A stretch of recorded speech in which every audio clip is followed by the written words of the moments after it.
যেটা বলতেছিলাম virtual private server, এটার মধ্যে আসলে মূলত ঘটনাটা কি ঘটতেছে সেটা বলেন। শেয়ার্ড কি করতেছে, সে একই প্রসেসের মধ্যে অনেকগুলো ফোল্ডার করে রাখতেছে এবং এক একজনের ফোল্ডার মানে তার ডিরেক্টরি, ওই ফোল্ডার আমরা অ্যাক্সেস করতেছি।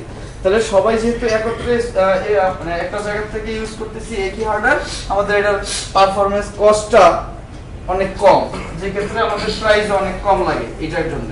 আর ডেডিকেটেড কি হচ্ছে, একটা সাইটের জন্য অর্থাৎ আপনার কাজের জন্য একটাই হার্ডওয়্যার দিয়ে দিচ্ছে ফুল, তো সেই ক্ষেত্রে এটার কষ্ট অনেক বেশি পড়তেছে।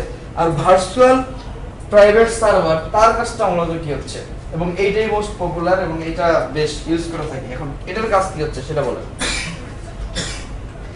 ও মূলত পিসি একটা অর্থাৎ হার্ডওয়্যার একটাই, কিন্তু বিভিন্ন ইউজারের জন্য নির্দিষ্ট পরিমাণ জায়গা ভাগ করে দেয়। অর্থাৎ আপনাকে দিল 1 জিবি র্যাম, দিল ধরেন 1 জিবি, আপনার যতটুকু লাগবে অবশ্যই ততটুকু 1 জিবি, ওই 1 জিবি আপনার জন্যই বরাদ্দ। যত হিটই পড়ুক অন্য জায়গায়, আপনার এটার থেকে সে ভাগ নিতে পারবে না। ধরেন আমার 100 জিবি আছে, আমি বললাম একটা হার্ডওয়্যারের মধ্যে 100 জিবি আছে স্টোরেজ, আমি বললাম যে 100 জিবি আমি 10 জনের মধ্যে ভাগ করে দিব, 10 জিবি করে 10 জনের মধ্যে ভাগ করে দিব। এখন ওই 10 জন 20 জন যতজনই অ্যাক্সেস করুক, আপনার ওইখানে যদি একজন থাকে সে আপনার ওই 100 জিবি থেকেই ফুলি পাবে, আবার যদি 10 জন থাকে আপনার ওইটা থেকেই পাবে, অন্যটা যেতে পারবে না। শেয়ারের ক্ষেত্রে যেটা হয়, আচ্ছা এখানে আমার লোড কম আছে, ওর সাইডে লোড বেশি, আমি ওর সাইডে একটু প্রসেসর বেশি দিয়ে দিই, ওরা একটু প্রসেস বেশি করি, কিন্তু ও এটা করবে না, কারণ আপনি ওকে বলে দিচ্ছেন আমি এতটুকু কিনছি, এতটুকু আমার, আমি চালাই না চালাই আমাকে রেখে দিতে হবে, আমাকে দিয়ে দিতে হবে, এর জন্য শেয়ার কারোর সাথে শেয়ার করবে না। এইটা অনেকটা ঠিক ডেডিকেটেড না, বাট অনেকটা ডেডিকেটেডের মতো সুবিধা পাওয়া যায়। কিন্তু যেহেতু হার্ডওয়্যার একটা এবং এটার মধ্যে অনেকগুলো পিসি রান করতে, মানে অনেকগুলো সফটওয়্যার, অনেকগুলো ওয়েবসাইট রান করতে পারতেছে, সেই ক্ষেত্রে এটার কষ্ট আবার একটু কম। আচ্ছা, আরেকটা যেটা এখন একটু বেশ জনপ্রিয়, দিন দিন বাড়তেছে, সেটা কি বলেন? Cloud hosting. শুনছি না?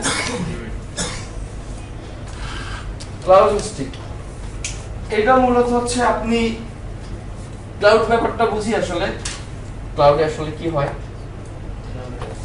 ক্লাউডের কনসেপ্টটা একটু ভিন্ন, বাট যেটা এখন হোস্টিং এর জন্য যেটা বলতে চাচ্ছি সেটা হচ্ছে, আপনি নির্দিষ্ট পরিমাণের একটা পিসি কিনলেন বলতে এখানে কিছু হার্ডওয়্যার কিনতে পারবেন, যে আমি 4 জিবি র্যাম নিলাম, এই অপারেটিং সিস্টেম নিলাম, এতটুকু স্টোরেজ নিলাম। পরবর্তী সময় আপনি যদি আবার চান, হুট করে আবার এটা চেঞ্জ করে নিতে পারেন। সেই ক্ষেত্রে আপনার এক্সট্রা হার্ডওয়্যারের কোনো দরকার হচ্ছে না। আপনি একটা মনিটর আছে, আপনার বাসায় কোনো সিপিইউ নাই, জাস্ট মনিটর দিয়ে অ্যাক্সেস করতে পারতেছেন, অর্থাৎ আপনার সিপিইউটা আরেক জায়গা থেকে ভাড়া নিচ্ছেন, এরকম মানে কনসেপ্টটা হচ্ছে এরকম। এবং আস্তে আস্তে এটাই করবে, হার্ডওয়্যার জায়গাগুলো থেকে আমাদেরকে একটু রিমুভ করার জন্য।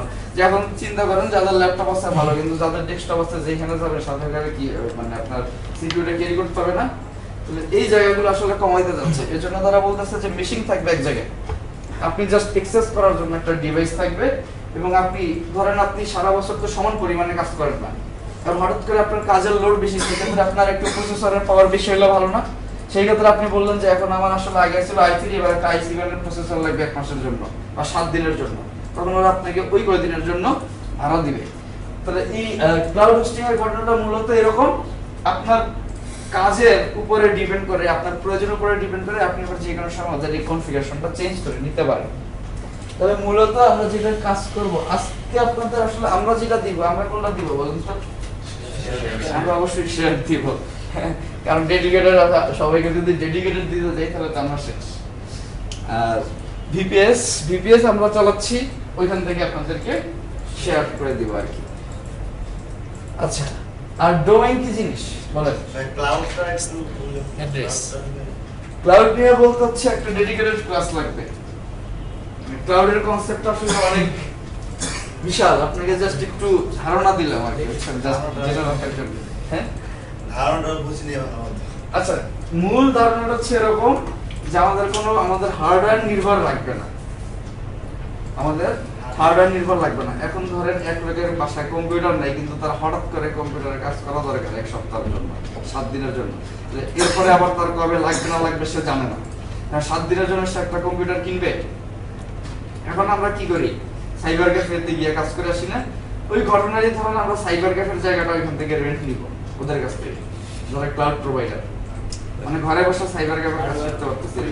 মানে কি করব, আপনার কাছে ওই একটা মনিটর আছে, অ্যাক্সেস করতে পারেন, ইন্টারনেটের একটা কানেকশন আছে, এইটুকু তো আসলে আমাদের লাগবে, যেহেতু ক্লাউড মানে হচ্ছে ক্লাউডই, ওর সাথে কানেক্ট হলে তো আমার ইন্টারনেট লাগবে, তাহলে এইটুকু আমার লাগবে। এখন হার্ডওয়্যারটা আমি ওর কাছ থেকে নিয়ে নিলাম 7 দিনের জন্য, এটা ওদের যেই পলিসি অনুযায়ী থাকবে, কত দিনের জন্য মিনিমাম একটা ভাড়া দিতে পারো, যে মিনিমাম 7 দিন দিতে হবে, সেটা একটা থাকতে পারে। তবে সেই ক্ষেত্রে এটা হচ্ছে কোম্পানি ভেদে আবার আলাদা হয়, সেরকম একটা নিয়ে নিতে হবে, সেরকম একটা নিয়ে নিতে হবে। আর মূলত যেটা হচ্ছে বিভিন্ন অফিস, যেমন ধরেন আমি এক সময় ডেটা প্রসেসিং এর জন্য কাজ করতে গেছিলাম, তো ডেটা প্রসেসিং এর যখন কাজ শুরু করি তখন হচ্ছে আমার i7 এ মোটামুটি 1.5 ঘন্টা লাগতো শুধু প্রসেস করতে, মানে এরপরে মাঝে মধ্যে যেটা হতো যে 45 মিনিট পরে দেখা গেছে কোনো এরর দেখাইছে, তো আপনি এবং ওই 45 মিনিটের মধ্যে মানে মাউসও নাড়ানো যেত না এমন অবস্থা, কারণ সে ফুল প্রসেস নিয়ে নিত। এরকম ক্ষেত্রে যদি আমি এই সময় ক্লাউড ব্যবহার করতাম, আমি কি করতাম, আরো 2টা i7 এর সিপিইউ বলতাম যে আমার এখানে দিয়ে দাও, এবার আমার যেহেতু প্রসেস বেশি লাগতেছে, কিন্তু এই ডাটা প্রসেসিং এর কাজ শেষ, এখন কিন্তু আমার ওই মানে সেই 21 কোর এটার দরকার নেই, তাই না? তাহলে সেই ক্ষেত্রে আমি যদি ওই সময় আরো 2টা প্রসেসর কিনা লাগাই, ওটা আমার জন্য একটা কস্ট না, বা ওই মুহূর্তে আমার কাছে তো অতগুলো টাকা নাও থাকতে পারে, তাহলে সেই ক্ষেত্রে আমি কি করব, যদি আমার ক্লাউডের এরকম সার্ভিস থাকে, আমি ক্লাউড থেকে বলবো যে আমার আসলে 1 মাসের জন্য এই কাজটা করতে হবে, তাহলে আমি এই কনফিগারেশন লাগবে, এটা আমাকে ভাড়া দেন, এরকম কনসেপ্ট আসলে। আচ্ছা, যেখানে বলতেছিলাম, হ্যাঁ যেখানে আমি বলতেছিলাম যে আর ডোমেইন কি জিনিস সেটা বলেন। অ্যাড্রেস, মানে অনলাইনে আমার কোনো কিছু রেখে সেটা সার্ভ করার জন্য মূলত আমার যে জায়গাটা লাগতেছে, হোস্টিং লাগতেছে, এই জায়গাটা আসলে ভিজিট করার জন্য, সহজে ভিজিট করার জন্য কি লাগতেছে, ডোমেইন নেম লাগতেছে। এটা কি হচ্ছে একটা হিউম্যান রিডেবল হিস্ট্রি, অর্থাৎ ধরেন আমার নাম, আমি বললাম যে niamatkhanmeme.com, এরকম একটা সাইট, যে আমার নাম লিখে .com দিলি আমার সাইটে চলে যাবে। সাইটটা আছে কোথায়, আমি যেখানে হোস্টিং নিছি, এটা ইউজারের আসলে জানার দরকার নাই, কিন্তু আমার নামটা জানতে হবে আমাকে অ্যাক্সেস করার জন্য। আর ইন্টারনেটের প্রত্যেকটা কানেক্টেড ডিভাইস যেহেতু আইপি ছাড়া অন্য কোনোভাবে তারা ডিটেক্ট করে না, আইপি তাদের লাগে, আর আমি লিখতে চাচ্ছি না, তাহলে অবশ্যই আমার মাঝখানে একটা সার্ভিস চলে আসবে, যে আমার এই নাম নেমের এগেইনস্টে কি করবে, আইপিটা আমাকে দিবে। তাহলে সেইগুলো করার জন্য কারা আছে, তারাও এক ধরনের সার্ভিস প্রোভাইডার, তারা যেটা করে ডিএনএস সার্ভার তৈরি করে, তাই তো? এখন কথা হচ্ছে তাহলে আমাদের এই সার্ভার যেটার মধ্যে আমি আসলে হোস্টিং করতেছি আর ডিএনএস সার্ভার, এদের মধ্যে মূল পার্থক্য কোথায়? ডিএনএস সার্ভারের মধ্যে মূল ওদের যে সুবিধা সেটা হচ্ছে ওয়ার্ল্ডে যতগুলো ডিএনএস সার্ভারই থাকুক না কেন, তারা প্রতি মানে মুহূর্তে মুহূর্তে পরস্পরের মধ্যে সিঙ্ক করে। অর্থাৎ আপনি একটা ডোমেইন রেজিস্টার করছেন বাংলাদেশের কোনো ডোমেইন রেজিস্টার কোম্পানির কাছ থেকে, তাহলে এই রেজিস্ট্রিটা থাকার কথা কার কাছে, ওর কাছে না? কিন্তু আমেরিকার যেই হোস্টিং মানে ডোমেইন রেজিস্টার কোম্পানি আছে, সে বা আমেরিকার যে ইউজার আছে, সেও তো আপনার সাইট ভিজিট করবে, তাহলে তারও তো আইপিটা লাগবে। এখন তার কাছে তার নিকটস্থ যেই ডিএনএস সার্ভারটা আছে, সেইখানে যদি ইনফরমেশনটা থাকে, সেইটা পাওয়া তার জন্য সুবিধা হবে না বাংলাদেশেরটা খুঁজতে খুঁজতে এসে তারপর সুবিধা হবে ওইখান থেকে? তাহলে এইখানে যে ইনফরমেশন গুলো আছে, আমেরিকার যে ডিএনএস সার্ভার আছে তার কাছে যদি থাকে, তখন না সে দিতে পারবে।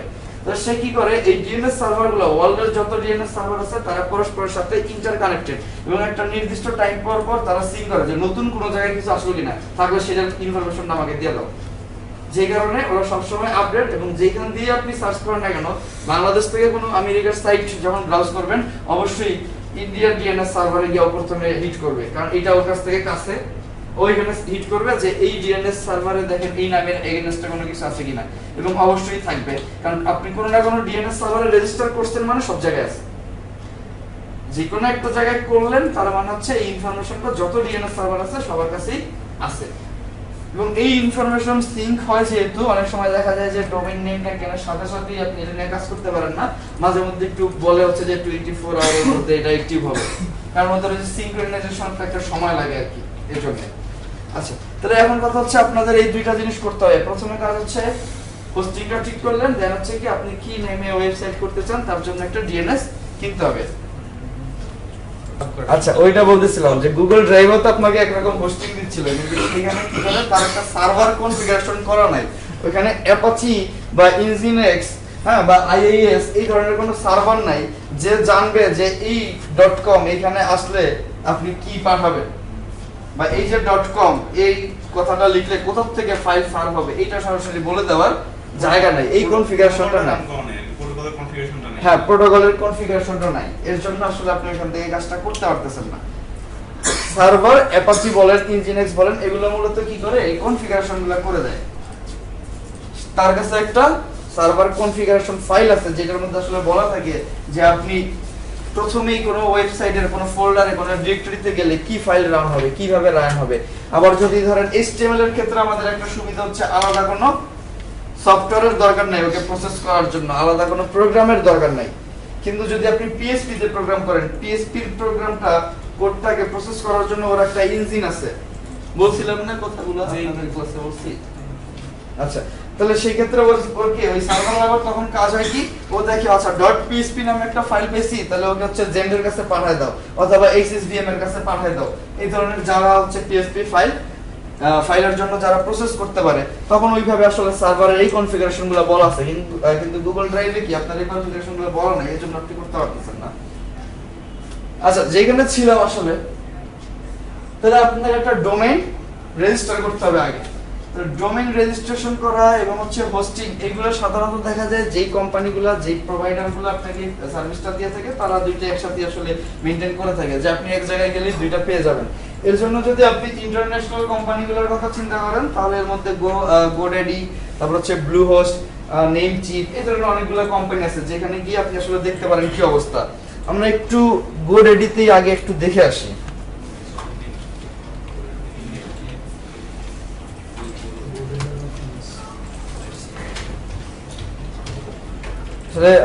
গোড্যাডি হচ্ছে মোস্ট পপুলার এবং আসলে অনেক কস্টলি, ওদের সার্ভিসগুলো একটু কস্টলি।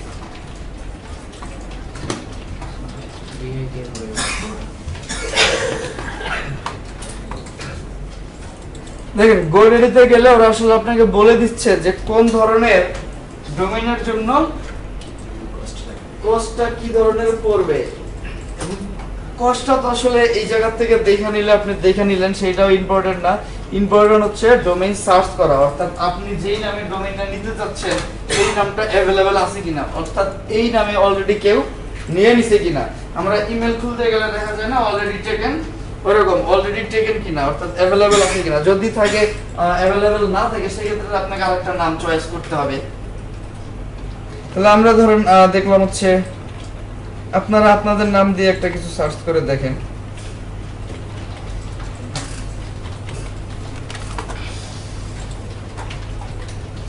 জাস্ট প্রসেসটা বোঝার জন্য, আর কিছু না।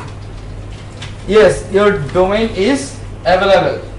Buy it before someone else done. আচ্ছা, এটা তো আসলে বলবেই, ওদের কথাবার্তা যা বলা সেটা বললো।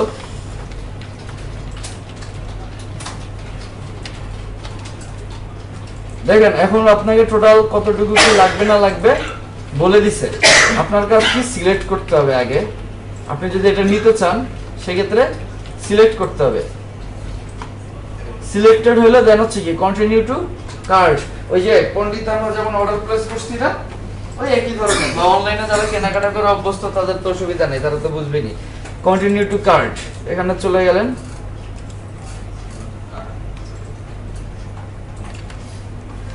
এখানে দেখবেন ওরা আসলে আপনাকে কি ধরনের সার্ভিস দিচ্ছে। এখানে চাইলে আপনি কিছু প্রোটেকশন এগুলা অফ করে দিতে পারেন, যা যা আপনার দরকার। যেমন হচ্ছে আপনাকে কিছু প্রাইভেসি দিবে, কিছু প্রাইভেসি প্রোটেকশন দিবে, এগুলো আপনি অফ করে দিতে পারেন যদি আপনার দরকার না হয়। আমরা এটা দিলাম না, শুধু যেহেতু সবাই লার্নিং পারপাসে যদি করার ইচ্ছা থাকে, সেই ক্ষেত্রে আমার তো কোনো টাকা পয়সা খরচ করার মানে হয় না। Continue with this option. এখন দেখেন, আপনি ডোমেইনটা আসলে কয় বছরের জন্য রেজিস্টার করতে চান। বলছিলাম না একটা নির্দিষ্ট টাইমের জন্য ভাড়া নিব, সেই জায়গাগুলোর থেকে আপনাকে বলে আপনি এখান থেকে টার্মগুলো ঠিক করে দিতে পারেন। ধরেন 2 ইয়ার্স বাই ডিফল্ট দেয়া আছে, আমি বললাম 1 ইয়ার। 1 ইয়ার দিলাম। 1 ইয়ার দেওয়ার সাথে সাথে দেখেন টাকা কমে গেছে। আবার যদি আপনি বাড়ায় দেন তাহলে আবার কি হবে, টাকা বেড়ে যাবে।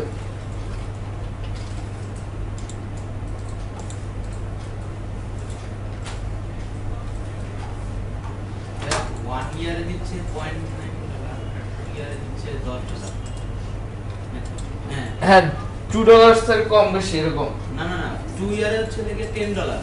হ্যাঁ আর 1 ইয়ারে দিছে $0.99 মানে $6.99।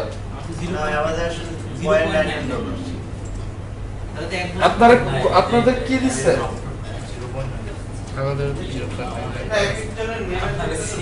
এইখানটায় দেখেন এই পাঁচটায় কত আসছে টোটাল? 0.99 আপনাদের মানে কি নিছেন? নামের এগেইনস্টে কি নিছেন? .com তো $0.99 হওয়ার কথা না।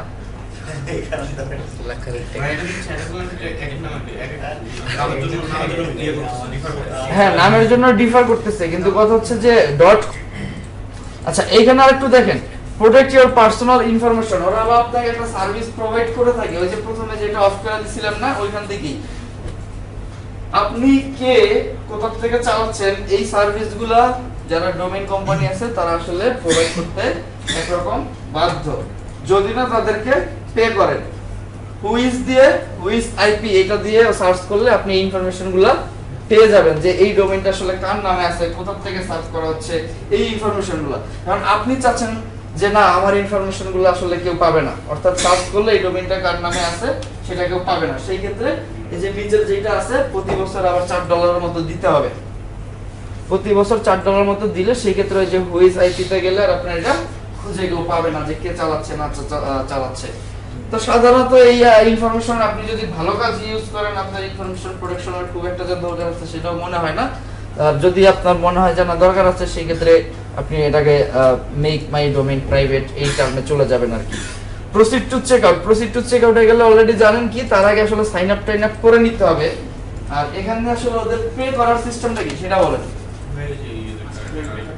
কার্ড অথবা পেপাল যদি কারো থাকে সেটা, এখন সেটা যদি আপনাদের অ্যাভেলেবল থাকে ভালো সেটা অনুযায়ী করে ফেলবেন, আর যদি না থাকে সেই ক্ষেত্রে বাংলাদেশে অনেকগুলা সার্ভিস আছে যারা আপনাকে করে হচ্ছে আপনি ওদেরকে বিকাশ করবেন, ডোমেইন সিলেক্ট করে বলে দিবেন আমি এই ডোমেইনটা কিনতে চাই, মানে হচ্ছে আপনি আগে সার্চ করবেন যে আপনার অ্যাভেলেবল আছে কিনা, যদি থাকে সার্চ করে হচ্ছে আপনার ওই নাম সহ কোন ডোমেইন কি অবস্থা, ওদের বিভিন্ন হোস্টিং এর প্ল্যান থাকে, ওই যদি একবারে নিতে চান সব প্ল্যান দিয়ে ওদেরকে পাঠিয়ে দিবেন। অনেকগুলো মেথডই হচ্ছে বিকাশ, যেহেতু বিকাশটা একটু অ্যাভেলেবল, তো বিকাশ করে দিবেন। বিকাশ করে দিলে ওরা মোটামুটি হচ্ছে 24 আওয়ার্স এর মধ্যে সাথেই করে, তারপরে 24 আওয়ার্স এর একটা টাইম নেয় যে এর মধ্যে ওরা আসলে সবকিছু করে দেয়।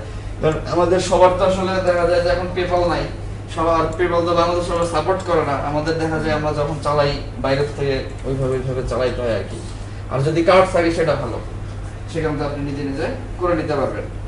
তাহলে বাংলাদেশি কোনো যাদের একদম নাই মানে পারবো না কিনতে এরকম কিছু বলার নাই, তাদের জন্য সহজ কথা হচ্ছে একদম বাংলাদেশি একটা সাইটে যাবেন, যে কোনো একটা সাইট, যেমন সোচিপ আছে, ওয়েব স্মার্ট আছে, এই ধরনের কিছু সাইট আছে, তাহলে এগুলোর থেকে আপনারা ওই বিকাশের সুবিধাটা নিতে পারেন। আচ্ছা হোস্টিংটা আসলে আমাদের হোস্টিংটা থেকেই দেখাবো, মোটামুটি ঘটনা একই, আমরা যেভাবে করব একই। আর ডোমেইনটা আমরা কেন কিনব? সে কানেক্ট হয় কি দ্বারা? আইপি দ্বারা।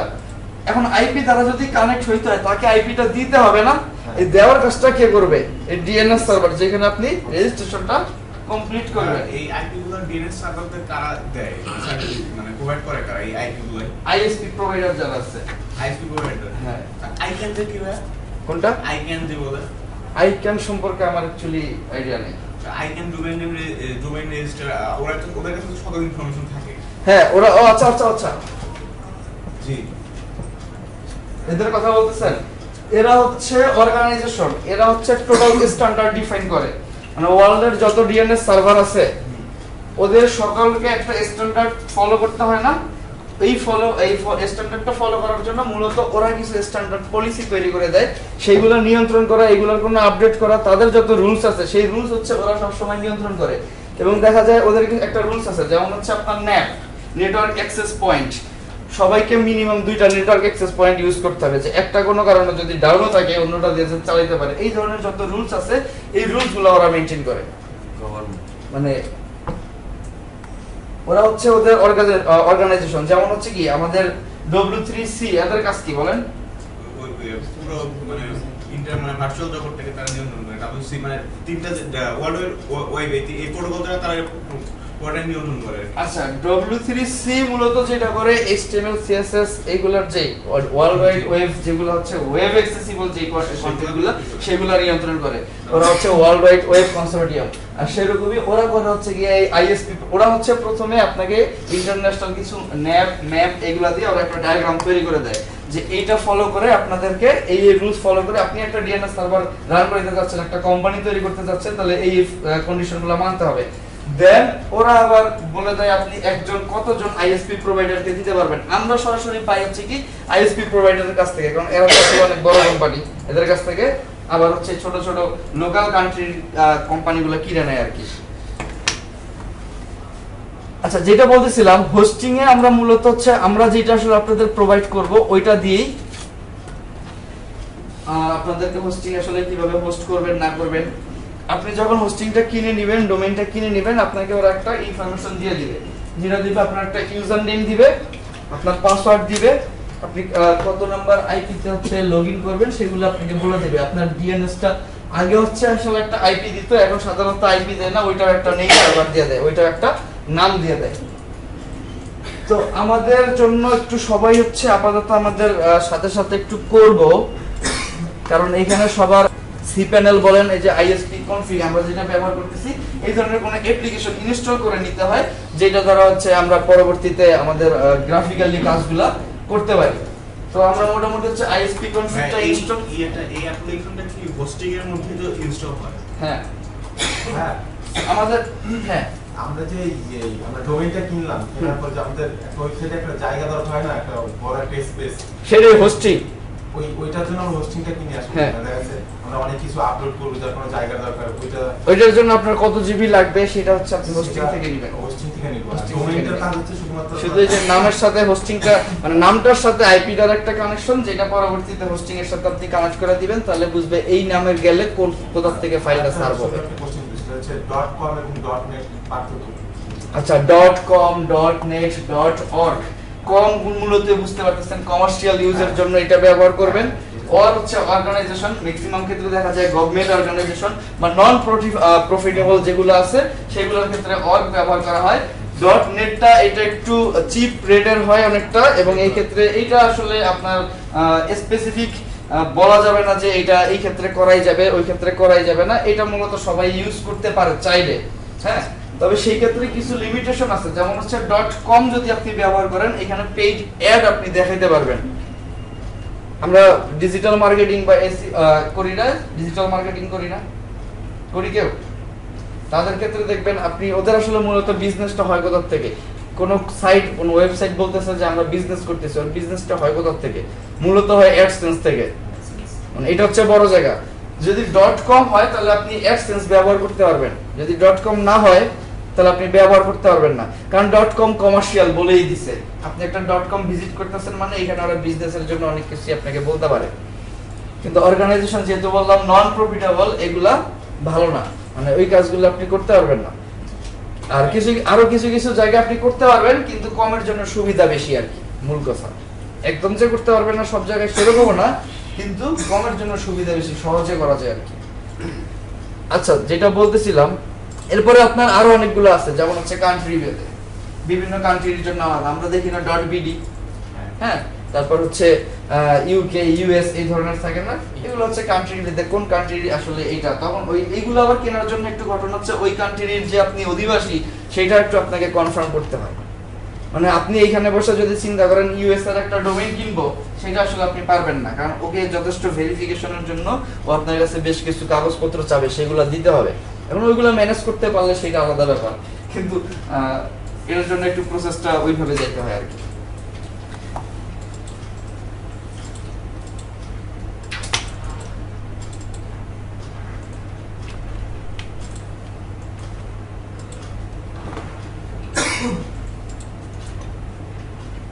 আচ্ছা, কন্ট্রোল প্যানেলে লগইন করলে আইএসপি কনফিগ আপনাদের যেটা এখন মূলত ইউজ করতে হবে। আর সি প্যানেলের চেহারা আবার এরকম না, সি প্যানেলের চেহারা আবার অন্যরকম, বাট মোটামুটি সামঞ্জস্যতা আছে কাজগুলোর ক্ষেত্রে। এখন আমাদের প্রথম কাজ হচ্ছে, আপনারা সবাই যাবেন হচ্ছে সাইটস গিয়ে দেখবেন হচ্ছে অ্যাড নিউ ওয়েবসাইট, এটা ক্লিক করবেন।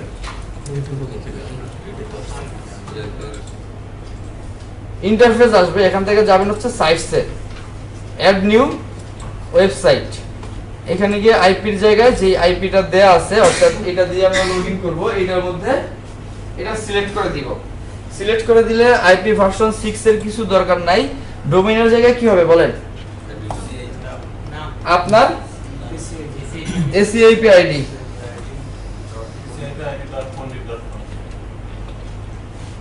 acipid.pondit.com। আর যা কিছু আছে এখানে আর কিছু না দিলেই চলবে, জাস্ট সেভ করে দেন। আপনার কাজ এখানেই শেষ না, এটা হচ্ছে এখন যদি আমরা এই সাইটটা আসলে যাই, এখানে ভিজিট করি, আমাদের একটা ওয়েলকাম মেসেজ দেখাবে, বা আপনি এইখানে যতগুলোই আপনি খুলবেন, অর্থাৎ আপনার তখন কি করতে হবে, জাস্ট এই জায়গায় যে এসিআইপি আইডি দিচ্ছি, আপনার যে আইডিটা থাকবে সেটা দিবেন, .pondit.com দিলেই তখন আপনার যে কন্টেন্টগুলো থাকবে সেটা। এখন হচ্ছে কি একটা ডিফল্ট পেজ দেয়া আছে, প্রথম খুললে সবকিছু গেলে এটা হলো, যেটা এখানে একটা মেসেজ টেসেজ দিয়ে দিচ্ছে, তখন আপনি এটা দিয়ে আর কি যে কোনো জায়গা থেকে ব্রাউজ করতে পারবেন। যেমন হচ্ছে আপনার পিসি, কথা হচ্ছে এটা যে আমি একটা ডোমেইন তৈরি করলাম, এখন এখানে আমার ফাইল আপলোড করতে হবে না। ফাইল আপলোড করার অনেকগুলো পদ্ধতি, আমরা সাধারণত যেটা ইউজ করে থাকি SSH, কিন্তু SSH-টা একটু কনফিগারেশন আপনাদের জন্য টাফ হবে। এর জন্য আপাতত SSH না দেখে একদম গ্রাফিক্যালি যেটা কাজ করা যায় FTP দিয়ে আপনাদের কাজটা করাবো। FTP কি বলেন? ফাইল ট্রান্সফার প্রোটোকল, অর্থাৎ ও মূলত হচ্ছে ফাইল ট্রান্সফারের জন্য স্পেশালি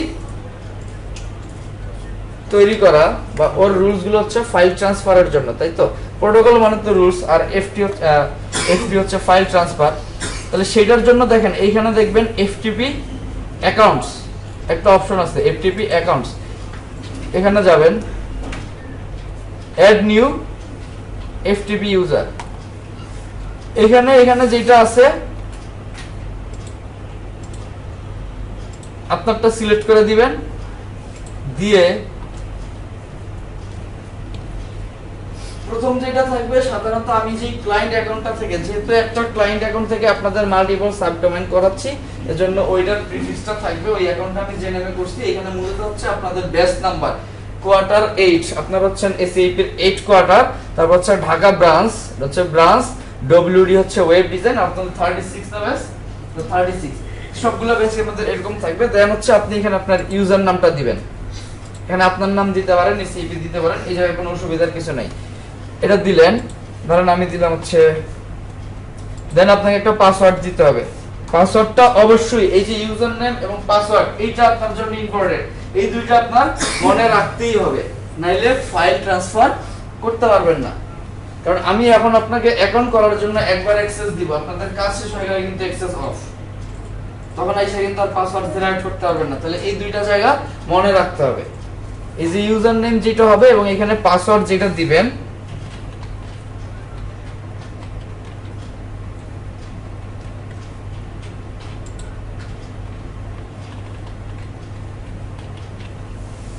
এই পাসওয়ার্ডগুলো মনে রাখতে হবে, আর কিছু দরকার নেই, জাস্ট এখানে একটা দিবেন, পাসওয়ার্ড দুইটা দিবেন, আর এই জায়গায় দেখবেন যে আপনার যেটার মধ্যে আসলে FTP অ্যাকাউন্ট যেটার জন্য খুলতে যাচ্ছেন সেটা সিলেক্ট আছে কিনা, থাকলেই হইলো।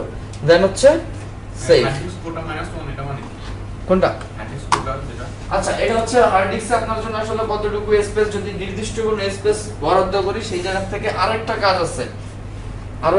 আছে, ও মূলত যেটা করে, আমরা একটু কনফিগারেশন ফাইলটা দেখতে আপনি আরো বুঝতে পারবেন। এখানে গেলে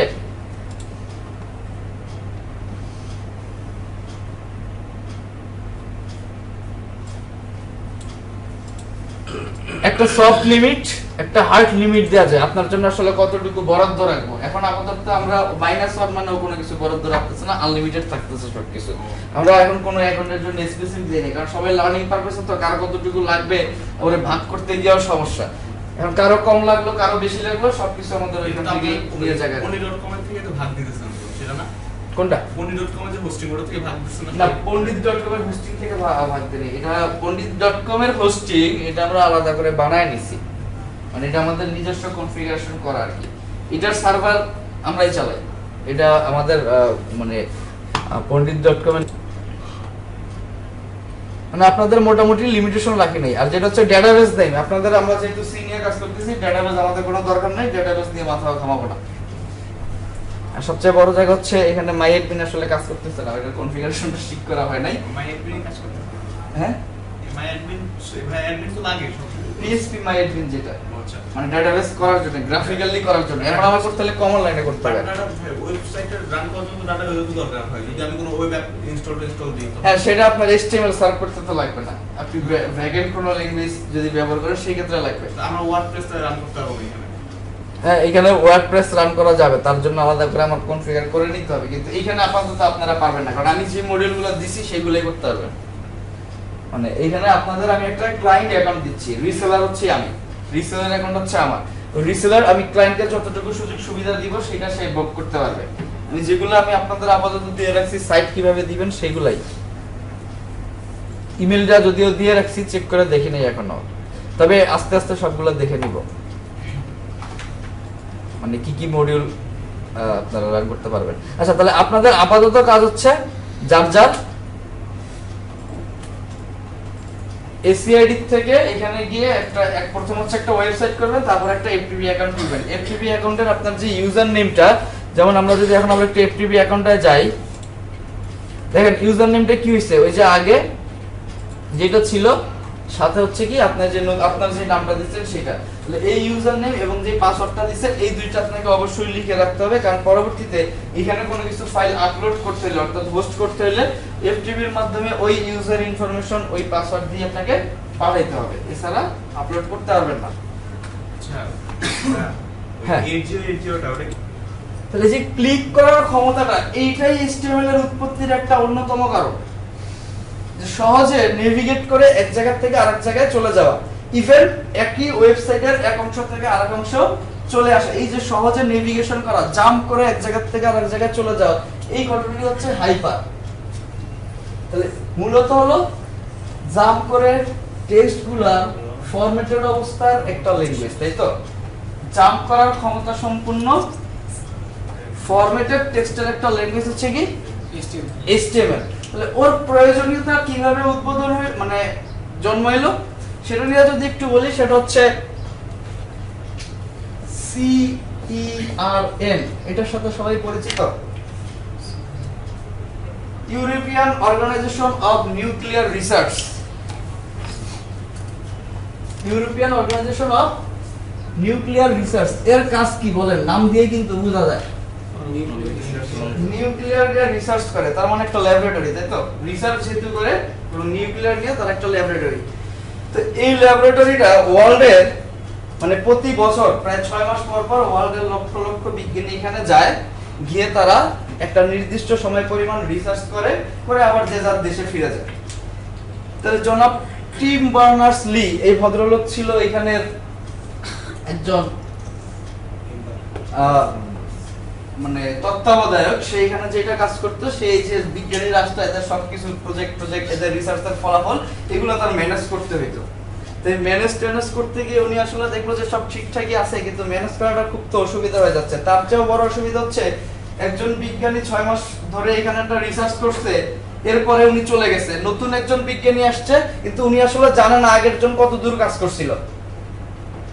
কেন জানে না সেটা আগে বলেন। প্রথমে যখন আমাদের ডিভাইসগুলো ছিল, একটা ডিভাইসে তৈরি করা ডকুমেন্ট আরেকটা ডিভাইসে রিড করা যেত না। উইন্ডোজ দিয়ে তৈরি করা ডকুমেন্ট কেবলমাত্র উইন্ডোজই ব্যবহার করে ওপেন করতে হইতো, ম্যাকে তৈরি করাটা কেবলমাত্র ম্যাকই লাগতো, আবার লিনাক্স একটা লিনাক্সই লাগতো, এরকম। তো সেই ক্ষেত্রে দেখা গেল ওনার ডকুমেন্টটা উনি শেয়ার করে গেল, উনি যদি উইন্ডোজ না জানে ওনার যদি উইন্ডোজ না থাকে উনি কিন্তু এটা অ্যাক্সেস করতে পারতো না। আবার ওই বিজ্ঞানী দেখা গেছে পরের বছর তার যেই সিজন ছিল সেই সিজনে উনি আবার আসছে, আইসা মাঝখানে যে আরেকজন পড়ে গেছে সেটাও কিন্তু সে পায় নাই। তাহলে লাভ কি? দেখা গেছে ঘুরে ফিরে একই জিনিস তো তাহলে বারবার হবে, কারণ তথ্যের শেয়ারিংটা হচ্ছে না। তাহলে কে কত দূর করছে জানবো কিভাবে? আবার এখানে আরেকটা ঘটনা রয়ে গেল, ওই যে উনি 6 মাস রিসার্চ করে ওনার দেশে চলে গেছে, ওনার দেশে চলে গিয়ে উনি বসেছিল না, ঘুমাইছিল? উনি তো এখানে গিয়েও কাজ করছে। উনি যে ওইখানে কতদূর আবার আপডেট করলো, এই যে কমিউনিকেশন না থাকার কারণে কেউ কেউ খবর জানতো না, দেখা গেছে একই জিনিস 4-5 জন করছে, পরে প্রবক্তা 2-4-5 জন, মানে একই সময় আমরা বানাইছি। কিন্তু দেখা গেছে এই কাজটা না করে ওনাদের মধ্যে যদি একটা কমিউনিকেশন থাকতো তাহলে কাজটা আরো ফাস্ট হইতো না। তারপরও এটা গেল আরেকটা ইউজ কেস। এখন তো মানুষ তো মরণশীল, এক লোক 10 বছর ধরে কোনো কিছু গবেষণা করে হঠাৎ করে মারা গেল, এবং ওনার 10 বছরের রিসার্চ উনি কারো কাছে আসলে শেয়ার করে যাইতে পারেনি, তখন কি হবে? যে 10 বছর ধরে উনি যে শ্রম দিল কিছু করার, সেটা কিন্তু আর কাজে লাগলো না। তাহলে মূলত জায়গাটা ছিল এই সহজে কমিউনিকেশন করা, শেয়ারিং। তখন টিম বার্নার্স-লি চিন্তা করলো, তাহলে আমি এমন একটা প্ল্যাটফর্ম যদি তৈরি করি যেই প্ল্যাটফর্মটা যেই কোনো অপারেটিং সিস্টেম থেকে অ্যাক্সেস করা যায়, তাহলে যেই কোনো অপারেটিং সিস্টেম থেকে অ্যাক্সেস করা যায় এবং যে কেউ এখানে তাদের তথ্যগুলো শেয়ার করতে পারে। এই তথ্য শেয়ারিং এর উদ্দেশ্যে এবং সবচেয়ে বড় জায়গা হচ্ছে যেই কোনো ওএস থেকে অ্যাক্সেস করার উদ্দেশ্যে উনি তখন একটা ড্রাফট রেডি করলো যে এইরকম কিছু একটা করা যায় কিনা। মোটামুটি 80 সাল থেকেই উনি এগুলো নিয়ে আসলে কাজ করা শুরু করে এবং 89 সালের দিকে উনি এই ড্রাফটটা দেয়। এই ড্রাফটটাই উনি আসলে বলছিল এবং ওই ড্রাফটটাই উনি প্রথম HTML কথাটা উল্লেখ করে। এর আগে মাইক্রোসফট তার নিজের টেক্সট ফরম্যাটিং, এই যে হাইপার অর্থাৎ এক জায়গা থেকে আরেক জায়গায় যাওয়া, এটার জন্য ও একটা এডিটর তৈরি করছিল, অ্যাপল একটা এডিটর তৈরি করছিল যেটার মধ্যে যাইতে পারতো, কিন্তু কেউটা কারো অপারেটিং সিস্টেমে চলতো না। সেই সমস্যাটা কিন্তু তখনও সমাধান হয় নাই। পরে টিম বার্নার্স-লি যখন এরকম একটা ওপেন প্ল্যাটফর্মের কথা বলে, তখনই উনি মূলত এই যে ব্রাউজারের ধারণাটা চলে আসলো যে এইটার ইঞ্জিনটা এমন হবে যে হার্ডওয়্যারের উপরে ডিপেন্ডেন্ট না, যে হার্ডওয়্যার হোক এইটা থাকলেই হইলো, এবং তারাই এই ওয়েবসাইটগুলো বা এই ডকুমেন্টগুলো অ্যাক্সেস করতে পারবে। জাস্ট যে কোনো একটা সফটওয়্যার যেটা যে কোনো প্ল্যাটফর্মে ইনস্টল করা যায় এবং যে কেউ ওইটা ব্যবহার করলে ওইটার জন্য তৈরি করা স্পেশাল ফরম্যাটেড অর্থাৎ HTML ফাইলগুলো সবাই অ্যাক্সেস করতে পারবে। তাহলে এই প্রয়োজন থেকে উনি প্রথম 89 সালে এটা ড্রাফট দেয় এবং 91 সালে এটার অফিশিয়ালি একটা রিলিজ হয়। তখন HTML ভার্সন 0.1 এটা 91 সালে প্রথম রিলিজ হয়। তারপরে উনি প্রায় 1 বছর পর পরে অর্থাৎ আবার দেখা গেছে 93 সালে উনি HTML ভার্সন 2, 95 সালে 3 এবং 97 সালে 4। তো 97 সালে 4 দেওয়ার পরে 4 মোটামুটি অনেকটা সময় ধরেই ভালো একটা পপুলারিটি নিয়ে অর্জন করা ছিল। তো 2000 সালের দিকে W3C কনসোর্টিয়াম, যারা মূলত হচ্ছে এটার স্ট্যান্ডার্ডগুলো ডিফাইন করে, এটার একটা অর্গানাইজেশন, তারা হচ্ছে ওয়ার্ল্ড ওয়াইড ওয়েব কনসোর্টিয়াম আর কি, W3C। তো তারা এটা আসলে মেইনটেইন করে। ওদের মধ্যে দুইটা গ্রুপ তৈরি হয়। একটা গ্রুপ হচ্ছে আমরা খুব স্ট্রিক্টলি সবকিছু ফলো করব, মানে রুলস মানে রুলস, এটা কোনোভাবেই ব্রেক করা যাবে না। আর একটা গ্রুপ হচ্ছে না, রুলস তৈরি তো হয় ব্রেকের জন্য, তাহলে আমরা রুলস ব্রেকই করব। এই দুই গ্রুপের মধ্যে একটু দ্বন্দ্ব শুরু হয়ে যায়, তখন ওইটার দুইটা ভাগ হয়ে যায়। প্রথম ভাগ যারা হচ্ছে স্ট্রিক্টলি, তারা হচ্ছে W3C এর মধ্যেই অবস্থান করে, মানে ওদের পক্ষে বেশি ছিল, এজন্য ওরা ওইখানে ছিল যে আমরা খুব স্ট্রিক্ট রুলস, যে এইটা বলছি এটা ফলো করতেই হবে, আমি বলছি ডক টাইপ দিতে হবে দিতেই হবে, আমি বলছি এই সন শুরু করলে ক্লোজ করতে হবে করতেই হবে। তো তাদের মধ্যে তারা তখন W3C এটার মধ্যে একটা গ্রুপ থাকে, তারা যেটা বলে হচ্ছে HTML আমরা আর তৈরি করব না, HTML ভার্সন 4 এর পরে HTML এর আর কোনো ভার্সন তৈরি করব না। তারা তখন এই স্ট্রিক্ট রুলস নিয়ে নতুন যেটা তৈরি করে XHTML, এটা 2000 সালের দিকে। তো XHTML খুব স্ট্রিক্ট রুলস ফলো করে, এটা চলা শুরু করে মোটামুটি ভালো একটা সময় ধরে, কিন্তু HTML4 এর আধিপত্য তখনও রয়ে গেছে। তো এইটা নিয়ে যখন ডেভেলপাররা কাজ করতে গেল, কেউ খুব খুশি যে না এখন আর মানে ভুল টুল ধরা একটু সহজ হয়েছে, কারণ এটা লাগবেই, যেহেতু আমি জানি এটা না দিলে এটা হবে না, তাহলে ওর জন্য এরর ধরা সহজ। তাহলে কেউ খুশি, আবার কেউ অখুশি খুব, যেহেতু মহা ঝামেলায় ফেলাইলে তো সব মানে এটা না করলে না ওইটা না করলে না, এত রুলস এর মধ্যে যাওয়া সম্ভব না। মানুষের তো দুইটা দিকই থাকে, কেউ রুলস খুব মানতে পছন্দ করে, কেউ মানতে পছন্দ করে না। আর ওইদিকে তখন এরা এটার কাস্টমাইজেশন করা যায়, আর ওদিকে হচ্ছে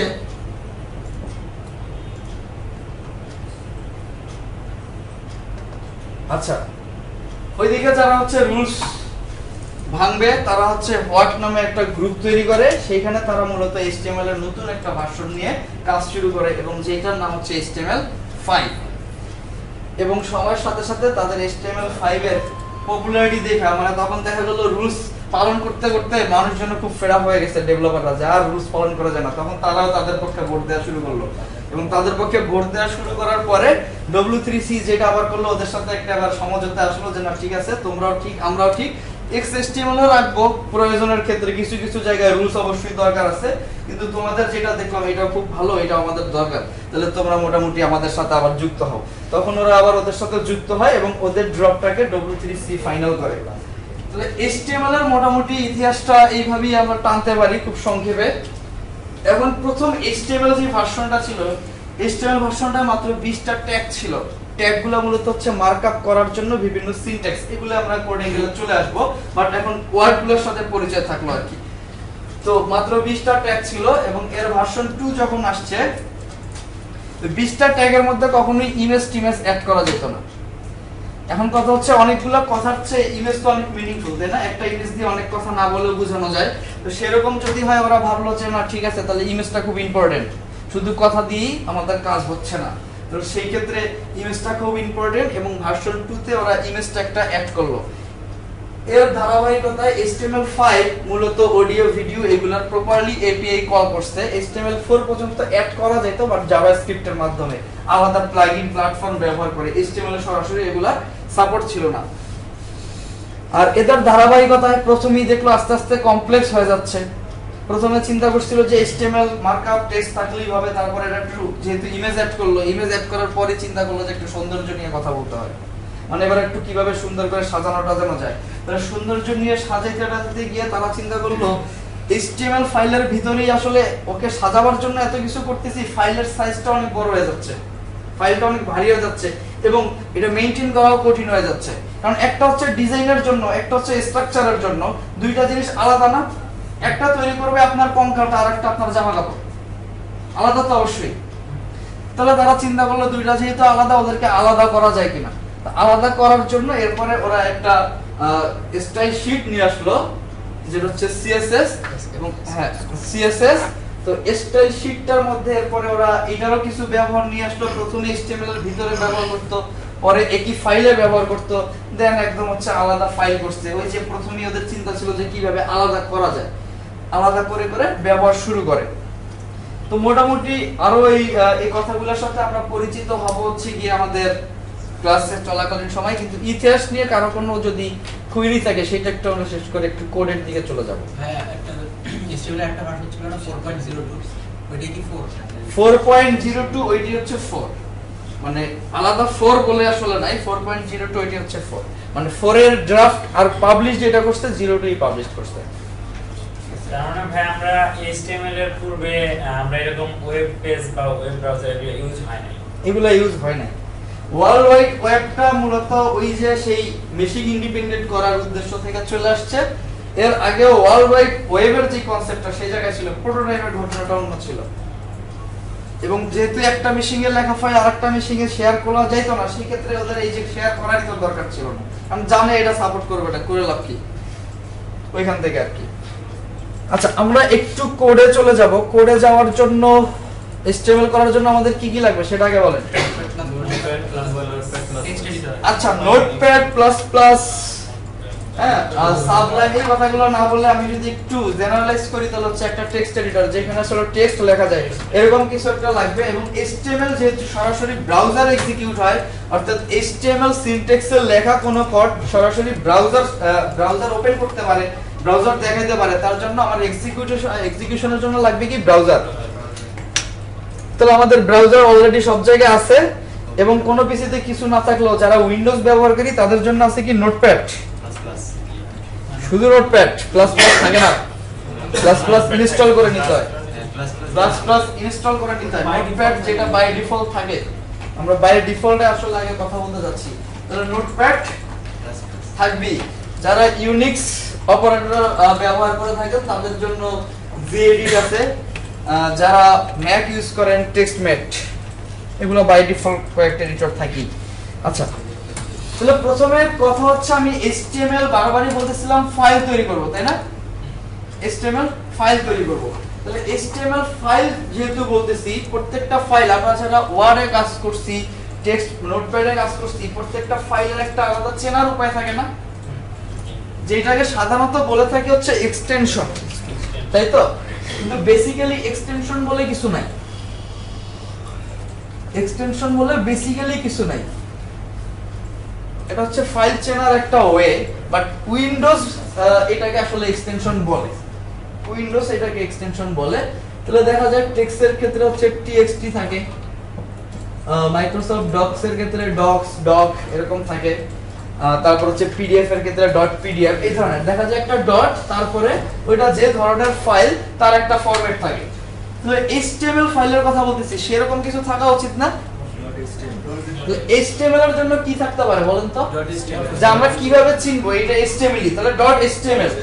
তাহলে আমাদের HTML ফাইলের নামের শেষে অ্যাকচুয়ালি ডট HTML কথাটা থাকতে হবে, অথবা HTML এটাও রাখা যায়। তবে ম্যাক্সিমাম ক্ষেত্রে চেষ্টা করবেন এই শর্ট ফর্ম গুলো অ্যাভয়েড করার। দিলে অসুবিধার কিছু নাই, তবে ম্যাক্সিমাম ক্ষেত্রে চেষ্টা করব শর্ট ফর্ম গুলো না ব্যবহার করার জন্য। অ্যাভয়েড করলে না করলে কি রকম সমস্যা হতে পারে? আচ্ছা, অ্যাভয়েড না করলে কি রকম সমস্যা হতে পারে? সমস্যা হতে পারে এরকম, দেখা গেছে কোন সার্ভারে আপনি যখন ব্যবহার করবেন, ওই সার্ভারের যে কনফিগারেশন ফাইলটা index.html কথাটা 100% আছে, কিন্তু HTML যেহেতু পরবর্তী ভার্সন যদি না থাকে, সেই ক্ষেত্রে তো আপনি আর আমি সব ফাইল দিছি কিন্তু ফাইল কেন লোড হচ্ছে না, ঝামেলায় পড়বেন।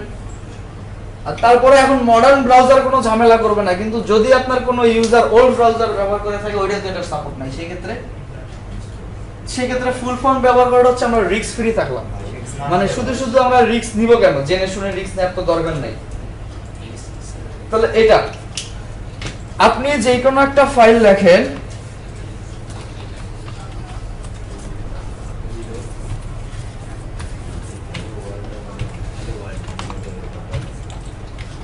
ওয়ার্ল্ডের সাথে তো সবাই পরিচিত, আমরা HTML এ লিখলাম, তাই না? আচ্ছা, এটাকে জাস্ট সেভ করেন। সেভ করলে যদি আমরা নোটপ্যাডে সেভ করি, আচ্ছা একটা মিনিট, একটু আপনারা আগে একটু কাজ করে নেন। আমি এটাকে নাহলে আপাতত সেভ করলাম, হচ্ছে কেন করতেছি সেটা বলতেছি। আপনাদের যার পিসিতে আপনারা একটা কাজ করবেন, ডেস্কটপের মধ্যে একটা নিউ ফোল্ডার খুলবেন। নিউ ফোল্ডারটার নাম দিবেন হচ্ছে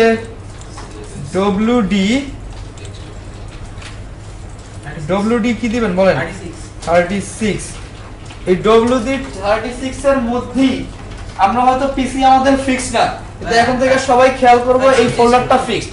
চেঞ্জ করতে হবে, কারণ WD আছে তো। যেটা তাহলে আপনাদের আগের ব্যাচের কেউ খুলছিল মনে হয়? মানে আপনারা কি করে দিয়েছেন আগে ফোল্ডার? আচ্ছা আচ্ছা, সরি। তাহলে যেহেতু আমাদের অলরেডি ফোল্ডার করা আছে, তাহলে এটার আর দরকার নাই। আমরা যেটা করব, WD 36 যেটা আছে, এই ফোল্ডারের নামটা একটু বড় হাতের করে দেন, ছোট হাত দেখতে আসলে রিডেবল না, আমার কাছে খুব অসুবিধা মনে হয়। WD-36 এটা দেন। এর ভিতরে আপনি যেটা করবেন, আপনি চাইলে আপনার ইউজার নেম অনুযায়ী আপনার যেই নাম, সেই নামে একটা ফোল্ডার রাখতে পারেন। একটা ব্যাপার খেয়াল রাখি, প্রত্যেকটা পিসিতে আপনার এই এখন এটা করছেন না ডেস্কটপে, যে পিসিতেই বসি আমাদের ওয়ার্কিং ফাইলগুলো এই ফোল্ডারের ভিতরে করবেন। চাইলে আপনি আপনার নাম দিয়ে করেন, আপনার নাম দিয়ে একটা ফোল্ডার করে রাখলেন, সেটার ভিতরে আপনি ডে ওয়াইজ আপনি কাজ করলেন, সেটার অসুবিধা কিছু নাই। এর ভিতরে গিয়ে আমরা যে কাজটা করব আজকে কি ডে 3। আচ্ছা, তাহলে ডে 3 এর মধ্যে আমরা কাজ করব।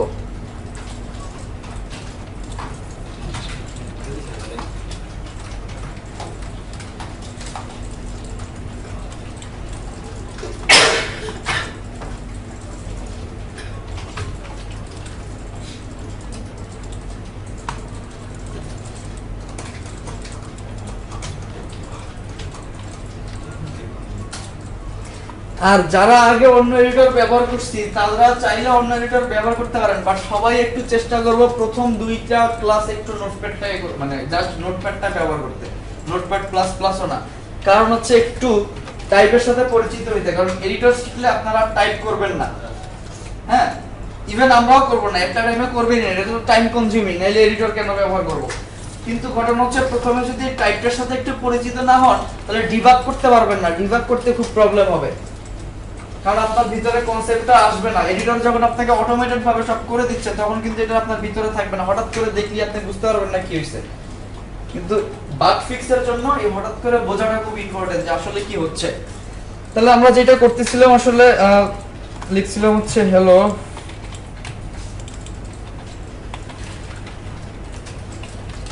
ওকে সেভ করব কোথায়, ডেস্কটপে WD36 এটার মধ্যে।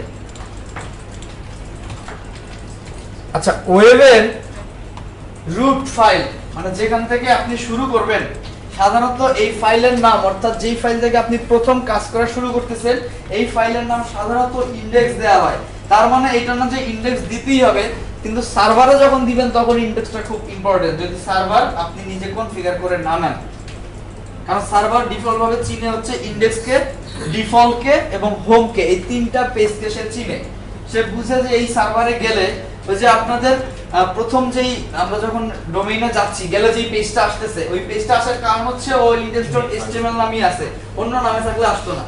অন্য নামে থাকলে স্ল্যাশ দিয়ে ওই ফাইলের নাম লেখা লাগতো, দেন আসতো, নাইলে সরাসরি আসতো না। তাহলে আমরা এই ফাইলের নাম, প্রথম ফাইলটার নাম বেসিক্যালি সব সময় দিব হচ্ছে ইনডেক্স।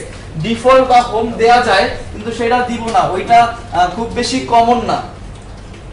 এখন বলতে পারেন আমি আসলে কমন কেন করব, কেন কমন করব বলেন তো?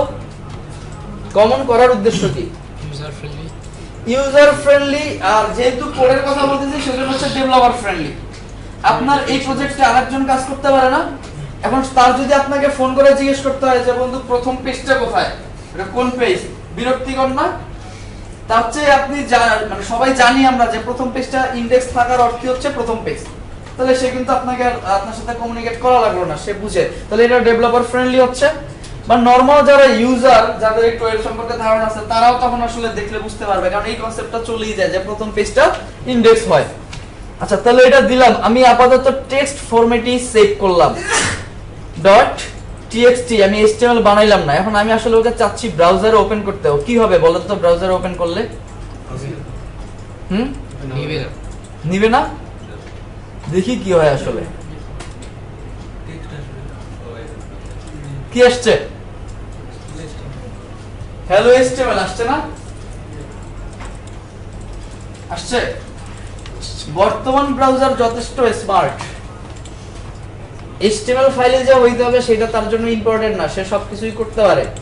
কিন্তু ঘটনা হচ্ছে আপনি এই ফাইলটার মধ্যে HTML এর মার্কআপ করার জন্য, বলছিলাম না HTML মার্কআপ করে, ওর জন্য আলাদা কিছু সিনট্যাক্স আছে। সিনট্যাক্স আমরা চিনি না, চিনবো না, জাস্ট দেখা যাচ্ছে এখন মার্কআপ গুলা। যেমন হচ্ছে h1, ভাইয়া লাস্টে এক্সটেনশনটা যেন কিভাবে আনতে হয়, আচ্ছা ওইটা আমরা ফাইল একটু পরে সেটআপ করতেছি, আবার সেখানে নিয়ে আসবো, অসুবিধা নেই।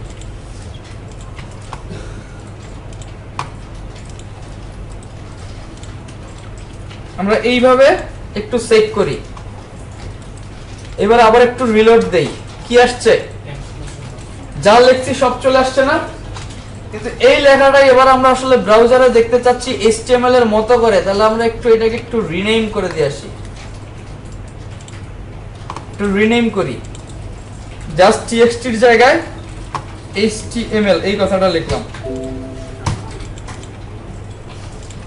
HTML এই কথাটা লিখলাম এবং ওকে ফায়ারফক্স বা ক্রোম যে কোনো জায়গা থেকে ওপেন করলাম। এবার কি আসছে? লেখা কি চেঞ্জ হইছে? লেখা ওইটাই ওপেন করি,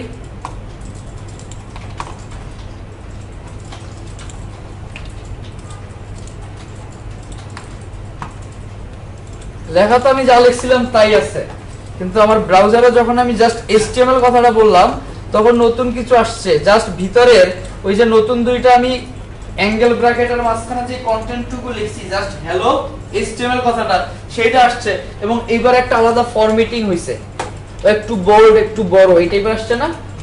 অ্যাজ ইউজুয়াল আসে নাই। তাহলে এইখান থেকে একটা ঘটনা বুঝতে পারলাম, যে কোনো ফাইল আসলে ব্রাউজার ওপেন করতে পারে। বর্তমান ব্রাউজার যেহেতু আগেই বললাম স্মার্ট, তার জন্য কোনো অসুবিধার কিছু নাই, কিন্তু ভাইয়া সে ফরম্যাটিং নিয়ে আসবে না। এক্সটেনশনটা এক্সটেনশনটা আসতেছি কোন জায়গাটা একটু আমাকে বলেন আবার। না মানে যে ডট টিএক্সটি জায়গায় ডট এইচটিএমএল টা লিখবো, এটা মানে আসতে জাস্ট লিখে ডট এইচটিএমএল লেখা আসলে আপনার মানে দেখাচ্ছে না ডট এচটিএমএল লিখছেন আপনি, না। আচ্ছা আসলে index.html লিখছেন, অনেক সময় হচ্ছে এক্সটেনশন হাইড করা থাকে, এর জন্য বোঝা যায় না আর কি, বুঝতে পারছেন? আচ্ছা আমি যেটা বলতেছিলাম, তাহলে এইখান দিয়ে আসলে কি দেখা গেল, যে ব্রাউজার যে কোনো ফাইল ওপেন করতে পারে, কিন্তু ফরম্যাটিং এবং তার প্রপার ইন্ডেন্টেশন বলেন, ডিজাইন বলেন, কেবলমাত্র .html হলে সেটার জন্যই পারবে। আপনি HTML এর কোড লিখছেন, কিন্তু ওর ফাইলটার এক্সটেনশন দিবেন অন্য কিছু, ব্রাউজার সেটাকে দেখাবে যেইভাবে লিখছেন কোডটাই শো করে দিবে, বলতে পারি কোডটাই শো করে দিবে। কিন্তু যখনই আপনি .html দিবেন, তখনই কেবলমাত্র ওর জন্য যে রুলস আছে, HTML কে শো করার জন্য HTML এর ফরম্যাটিং এর যে রুলস আছে, সেই রুলসটা তখনই প্রয়োগ করা যাবে। তাহলে ফাইল নিয়ে কোনো কথা আছে কি, মানে HTML ফাইল HTML কোড করার জন্য এই ফাইলের নাম যে .html দিতেই হবে, এটা কি বুঝছি? মানে এটা নিয়ে কারোর মধ্যে কোনো সন্দেহ আছে যে আমি দিব না? না দিলে দায়ভার আপনার, সেটার পরে আর কিছু করা যাবে না, কিন্তু দিতে হবে। কারণটা আমরা দেখলাম যে ব্রাউজার আসলে দেখাইতে পারবে সবকিছুই, HTML ফাইল না হলে সে আসলে এটা ফরম্যাটিং করতে পারবে না। তাহলে এবার একটু আমরা আবার ফাইলে চলে আসি, এই কথাটা মুছেই ফেলি। এখন আমরা প্রথমে ব্রাউজারকে বললাম, ব্রাউজার এটা একটা HTML ফাইল, এটা বলার ওয়ে কি ছিল, .html। ব্রাউজার আসলে এটা যে HTML ফাইল সেটা চিনলো কিভাবে, .html দেখে। তাহলে ফাইল খুললাম, প্রথমে আমাদের কাজ হলো আমরা একটা প্রজেক্ট তৈরি করলাম, অর্থাৎ একটা প্রজেক্ট ডিরেক্টরি, একটা ফোল্ডার তৈরি করলাম, যেটার নাম দিলাম day3। তার মধ্যে আমি আসলে HTML কোড করতে চাই। HTML কোড করার জন্য আমি বললাম যে এটার ফাইলের এক্সটেনশন হতে হবে HTML, না হয় ব্রাউজার তাকে চিনবে না। দিলাম আমি একটা HTML ফাইল খুললাম। এখন HTML ফাইল খুললাম, ভালো কথা, ফাইলের মধ্যে আমার কোড লিখতে হবে না। এখন ব্রাউজার প্রথমে বুঝলো যে এটা একটা HTML ফাইল, কিন্তু HTML ফাইলের দেখা গেল অনেকগুলো ভার্সন আছে, HTML এর অনেকগুলো ভার্সন আছে না? এখন কোন ভার্সনটা ব্যবহার করবে? ভার্সন যেহেতু বলতেছি, একটা থেকে আরেকটার মধ্যে অবশ্যই কিছু না কিছু ডিফারেন্স আছে, কিছু না কিছু পার্থক্য আছে। এখন আপনি চাচ্ছেন HTML5 এর কোনো কিছু ব্যবহার করতে, অথচ ভার্সন দিয়ে রাখছেন HTML4, বা ব্রাউজার আসলে বুঝতেছে না সে কোনটা দিয়ে করবে, এটা ওর জন্য একটা অসুবিধা না? তাহলে প্রথমে আমার কি করতে হবে, ভার্সনটা ডিফাইন করতে হবে। তাহলে ভার্সনটা ডিফাইন করার জন্য ওর একটা সিনট্যাক্স হচ্ছে angle bracket, opening angle bracket, exclamation. আচ্ছা HTML মূলত কি, ডকুমেন্ট না? HTML দিয়ে সবকিছু কি আসলে ডকুমেন্ট দেখানোর জন্যই তো উদ্দেশ্য ছিল। তাহলে ওর টাইপটা কি হওয়া উচিত, ডকুমেন্ট টাইপ, যার শর্ট ফর্ম হবে ডক টাইপ। আর একটা কথা আজকে একবারে মনে রাখবেন, একটা মিনিট, আচ্ছা ডক টাইপ এখন হচ্ছে আপনার ভার্সন। আমি বললাম ডকুমেন্ট টাইপটা কি হবে HTML ফাইলের মধ্যে, প্রথমে বললাম ডক টাইপটা কি হবে, এরপর হচ্ছে ভার্সন। ভার্সনটা লেটেস্ট যে ভার্সন যারা বানাইছে তারা খুব নিয়ম শৃঙ্খলা মানে না, সেটা তো আগেই বলছিলাম, তারা আসলে রুলস মানতে চায় না। তারা বলছে তুমি যে লেটেস্ট এটা বোঝার জন্য শুধু তোমার নাম বললেই হবে। যদি কেবলমাত্র তুমি HTML বলো তাহলে বুঝে নিব তুমি একদম লেটেস্ট, এটা HTML5 হোক আর 6 হোক আর 7 হোক, লেটেস্ট যে থাকবে সেই আমি ধরে নিব। তাহলে শুধুমাত্র তোমার বলতে হবে HTML, তাহলেই বুঝবো তুমি লেটেস্ট। আর যদি আগেরগুলো ব্যবহার করো সেইগুলোর ক্ষেত্রে তোমার নাম বলে দিতে হবে। তাহলে একটু সহজ হলো না? আগে কি করতে হতো, HTML4 মানে HTML লিখে আর ভার্সন, তারপরে XML ফাইল, অনেকগুলো ফরম্যাটিং, মোটামুটি 2-4-5 লাইন চলে যেত। তাহলে ওরা একটু এই যে নিয়ম এত কিছু মানবো না, ওরা বললো হচ্ছে জাস্ট HTML লিখবো, HTML লিখে জাস্ট সেভ করে দেন। এই জায়গায় প্রথম আমার কথা হয়ে গেল কি HTML। আচ্ছা আরেকটা ঘটনা একটু যেটা আসলে একটু মিস করে গেছি, সেটা একটু আপনাদের দেখাবো, একটা মিনিট। আমরা একটা সাইট, আচ্ছা সাইটের দরকার নেই, এটার মধ্যে আমরা এটা লিখছি না, কিছু লিখছিলাম এখানে, এটা জাস্ট এটা ছিল। এটার একটু সোর্স কোডটা দেখেন।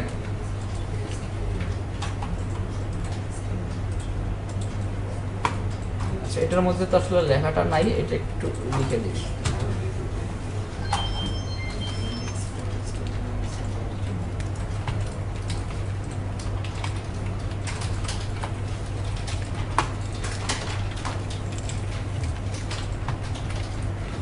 জাস্ট এইটা একটু দেখতে যাচ্ছি।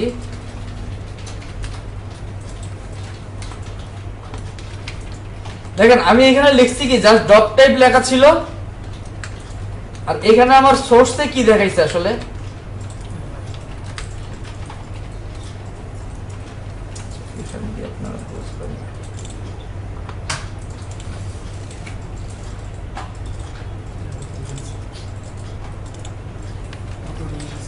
দেখেন ডট টাইপ তো আসছে, ভালো কথা, সাথে আরো অনেকগুলো কথা চলে আসছে, HTML, হেড, বডি, তার ভিতরে আছে আমার লেখাটা। এই লেখাগুলোকে আমি লিখছি। তাহলে প্রথমে বললাম না যে ব্রাউজার যথেষ্ট স্মার্ট, সে আসলে ধরে নেয় আপনার কোথায় কি লাগবে, কিন্তু আমাদের সমস্যার জায়গা হচ্ছে এই ধরে নেওয়ার জায়গাটা তাকে বলা যাবে না, কারণ ধরে নিলে সে উল্টাপাল্টা ধরবে, এবং সেটা নিয়ে আপনাকে খুব ডিবাগিং প্রবলেম করতে হবে। শুরু থেকে শেষ পর্যন্ত সম্পূর্ণটাকে আমরা এলিমেন্ট বলতে পারি, আর এর ভিতরে যা আছে সেটাকে আমরা বলতে পারি কন্টেন্ট। বুঝা গেছে? আর এই যে চিহ্ন আছে এইগুলোকে বলতে পারি আমরা ট্যাগ।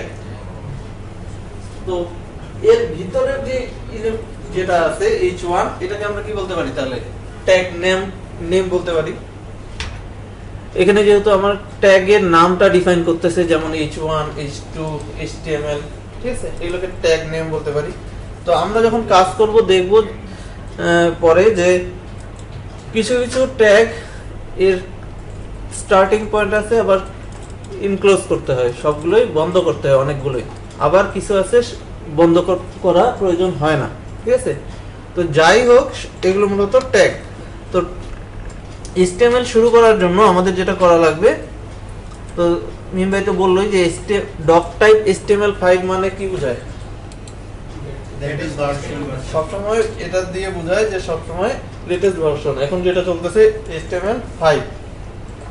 কোড করতে গেলে আমরা প্রথমেই কয়টা লিখবো? ডক টাইপটা লিখে না লাগবে? হ্যাঁ, ডক টাইপটা লিখে নেবেন। ডক টাইপটা লিখে নিলে এটা মূলত ইউজারের জন্য কোনো ইনফরমেশন না, এটা ব্রাউজারের জন্য ইনফরমেশন। এটা ব্রাউজারের জন্য একটা ইনফরমেশন যে আমি যেই কোডটা, যে HTML কোডটা পার্স করব সেটা কি ধরনের হবে। সে যদি তার যদি জানা থাকে, তার যদি একটা প্রস্তুতি থাকে, সে সেইভাবে কোড করলে অর্থাৎ পার্স করলে তার জন্য সুবিধা হয়।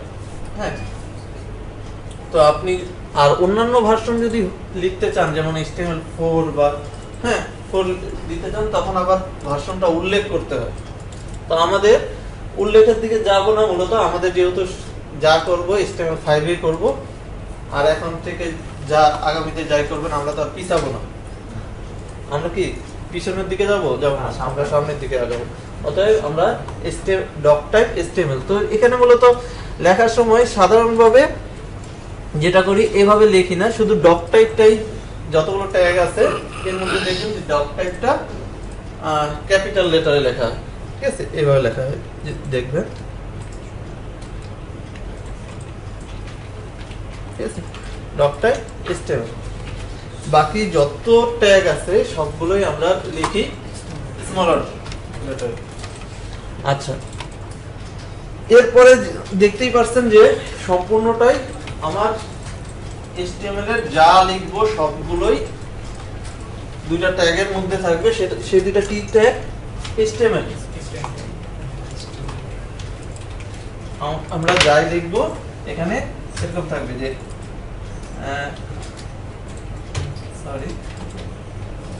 HTML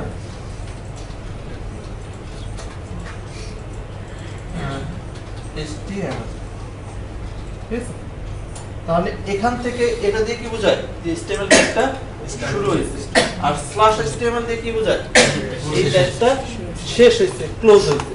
বোঝা গেছে? আমরা যত জায়গায় এটা দেখবো এটা কি হয়, ক্লোজ হয়। এটা দিয়ে বোঝায় যে এখান থেকে যেটা শুরু হয়েছে সেটা আমরা এখানে ক্লোজ করলাম, অর্থাৎ এটা এতটুকুর মধ্যেই সীমাবদ্ধ, এর মধ্যেই শেষ। তো এখানে আবার দুইটা অংশ, কি কি অংশ দেখতে পেয়েছেন? হেড আর বডি। আচ্ছা, এই দুইটা অংশ মূলত যে বডিতে আমরা যা লিখবো সেটা মূলত ইউজারকে দেখানোর জন্য, ইউজারের জন্য প্রয়োজন হয়, আর হেডে যা লেখা হচ্ছে সেটা ইউজার দেখতে পাবে না। হেডের শুধুমাত্র একটা এলিমেন্টই ইউজার দেখতে পায়, সেটা হলো টাইটেল, শুধু টাইটেল। সেটাও আমার ব্রাউজারের বডিতে শো করবে না, সেটা শো করবে কোথায়? ব্রাউজারের টাইটেল বারে, ব্রাউজারের টাইটেল বারে। এছাড়া আর কোনো এলিমেন্ট বা ট্যাগ আমাদের ব্রাউজারে শো করে না। হেডে শো করানো যাবে, শো করানো যাবে না যে তা না, করানো যাবে, কিন্তু আমরা যদি স্ট্যান্ডার্ড মানে চলি তাহলে আমরা কখনোই হেডে কখনো h1 h2 এরকম কোনো কিছু শো করাবো না বা লিখবো না, বুঝা গেছে? হেডে মূলত এই ধরনের জিনিস রাখা হয়, ধরেন যে আমার এই HTML হ্যাঁ হ্যাঁ টাইটেল বার যে আইকনটা ওটা তো হেডের, হ্যাঁ সেটা। তো যেটা বলতেছিলাম যে হেডে এই ধরনের ইনফরমেশন আমরা রাখি। ধরেন যে আমাদের HTML কি করে, আমরা একটু আগে আলোচনা করে নিই যে আমরা যে ওয়েব ডিজাইন করতেছি কি কি প্রয়োজন হয়। HTML বেসিক স্ট্রাকচারটা তৈরি করার জন্য, এরপরে CSS কি করে, ডিজাইন করে, পরে আলোচনা করব যদি ডিজাইন করে, স্ক্রিপ্ট কি করে, জাভাস্ক্রিপ্ট বিভিন্ন ফাংশনালিটি ডিফাইন করে। আমার এখানকার বিভিন্ন ফাংশনালিটি ধরেন অন ক্লিক, এরকম বিভিন্ন ইভেন্ট আছে সেগুলো রান করে, যে আমার ক্লিক করলে কি করবে, হ্যাঁ, বা বিভিন্ন ভ্যালিডেশনও জাভাস্ক্রিপ্ট দিয়ে করা যায়, যে ধরেন এই ফর্মটার ডাটাগুলো ভ্যালিড না ইনভ্যালিড, হ্যাঁ, ক্লায়েন্ট সাইড যে ভ্যালিডেশনটা সেটা আমরা করতে পারি। জাভাস্ক্রিপ্ট যদিও সার্ভার সাইড ভ্যালিডেশন সবকিছু কমপ্লিট করে, কিন্তু জাভাস্ক্রিপ্ট দিয়ে আমরা ক্লায়েন্ট সাইড কোনটা, আমাদের ব্রাউজারে অন ব্রাউজারে যে সকল ভ্যালিডেশন করতে পারি সেগুলো আমরা জাভাস্ক্রিপ্ট দিয়ে করতে পারি। তো এই ধরনের লিঙ্কগুলো, যে আমার এর সাথে কোন কোন CSS স্টাইল শীট লিঙ্ক করা হবে, কোন কোন স্টাইল শীট এগুলো লিঙ্ক করা হবে সেটা আমরা দিতে পারি। এখন লিঙ্ক করা হবে সেটা বডিকে ইফেক্ট করতেছে, কিন্তু এই লিঙ্কটা কিন্তু আমাকে লিঙ্কের কোনো একটা ফলাফল সরাসরি হেডে যেটা দিচ্ছি সেটা আমার বডিতে শো করবে না, সেটা একটা ইফেক্ট করতেছে, যে আমার স্ট্রাকচারটাকে হয়তো কোনো একটা ইফেক্ট দিচ্ছে কিন্তু কোনো সরাসরি কোনো কিছু শো করতেছে না। ঠিক একই রকম স্ক্রিপ্ট লিখতে পারি, জাভাস্ক্রিপ্ট লিখতে পারি, এটা দিয়ে আমি ওই বডির এলিমেন্টগুলোকে কোনো একটা ফাংশনালিটি দিতে পারি, কিন্তু সরাসরি সেখান থেকে আমি শো করতেছি না, স্ক্রিপ্টের মধ্যটা থেকে শো করতেছি না। স্ক্রিপ্ট থেকে লিখলে সেটা গিয়ে আমার HTML এর ট্যাগগুলোকেই প্রভাবিত করতেছে, বুঝা গেছে? তো আমরা মূলত হেডের মধ্যে কোনো কিছু এমন কিছু লিখবো না যেটা বডিতে শো করে, ঠিক আছে? তো আমাদের এখানে এরকম কি আছে, হেড ধরেন লিখলাম, এটা আপাতত বন্ধ, ডিলিট করে দিই। তো আমাদের প্রথম কি করতে হবে, আচ্ছা আপনারা প্রথম কি করতেছেন, কিসে লিখতেছেন? আপাতত কয়েকদিন নোটপ্যাডে লিখেন প্র্যাকটিসের জন্য কিছুদিন নোটপ্যাডে লিখেন, তারপরে আমরা বিভিন্ন আইডি বা এডিটর ব্যবহার করব, বুঝেছেন? ব্যবহার করতে পারেন পরবর্তীতে নোটপ্যাড প্লাস প্লাস বা সাবলাইম টেক্সট বেশি ব্যবহার করব আমরা। এছাড়া আরো অনেক ধরনের আছে, ব্র্যাকেটস, তারপর নেটবিনস, এরকম অনেক কিছু আছে। তো HTML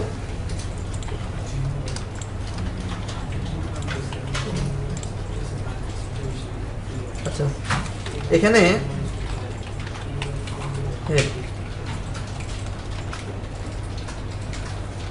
হেড লিখলাম,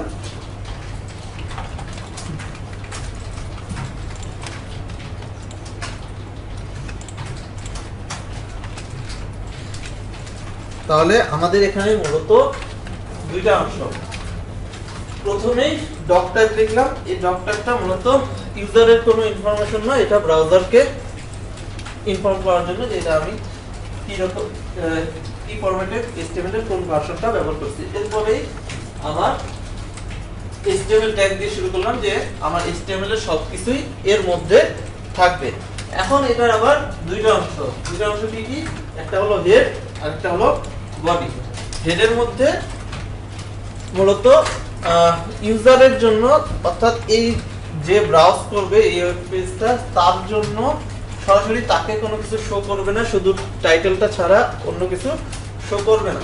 সেটা মূলত এরকম হয় যে আমার ব্রাউজারের সাথে লিংক, অর্থাৎ আমার HTML এর সাথে লিংক বা স্ক্রিপ্ট বা ব্রাউজার কি ধরনের ক্যারেক্টার এনকোডিং ব্যবহার করবে সেগুলোই ব্যবহার করা হয়, বুঝা গেছে?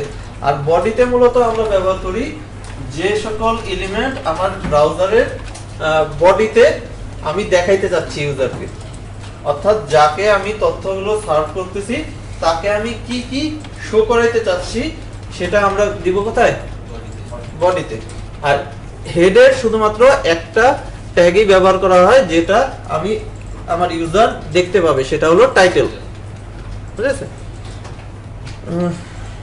এটার ভিতরে আমরা কেমন জিনিস কি ব্যবহার করে একটা एग्जांपल দেন, মানে যেগুলো হ্যাঁ, সেটা আমরা দেখতেছি। দেখেন, আমি দিলাম মেটা, এটা একটা ক্যারেক্টার এনকোডিং UTF। আচ্ছা,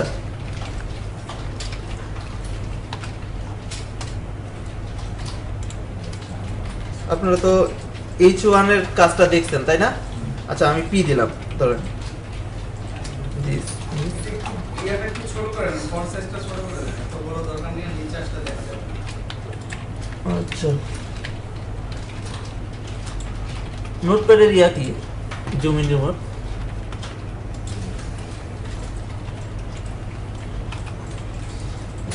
আচ্ছা, এখন আমরা ব্রাউজারে দেখি। এখানে দেখেন তো, যদি আমার ট্যাগ, আমি যদি বলি যে সবগুলো ট্যাগ শো করবে, তাহলে কি এখানে দেখা যায় যে HTML এর মধ্যে কি HTML-টা কি শো করবে? শো তো করবে না।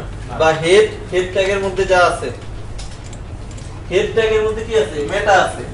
এখন মেটাটা শো করে নাকি এটা শো করবে করে সেটা আমরা একটু দেখি, ঠিক আছে?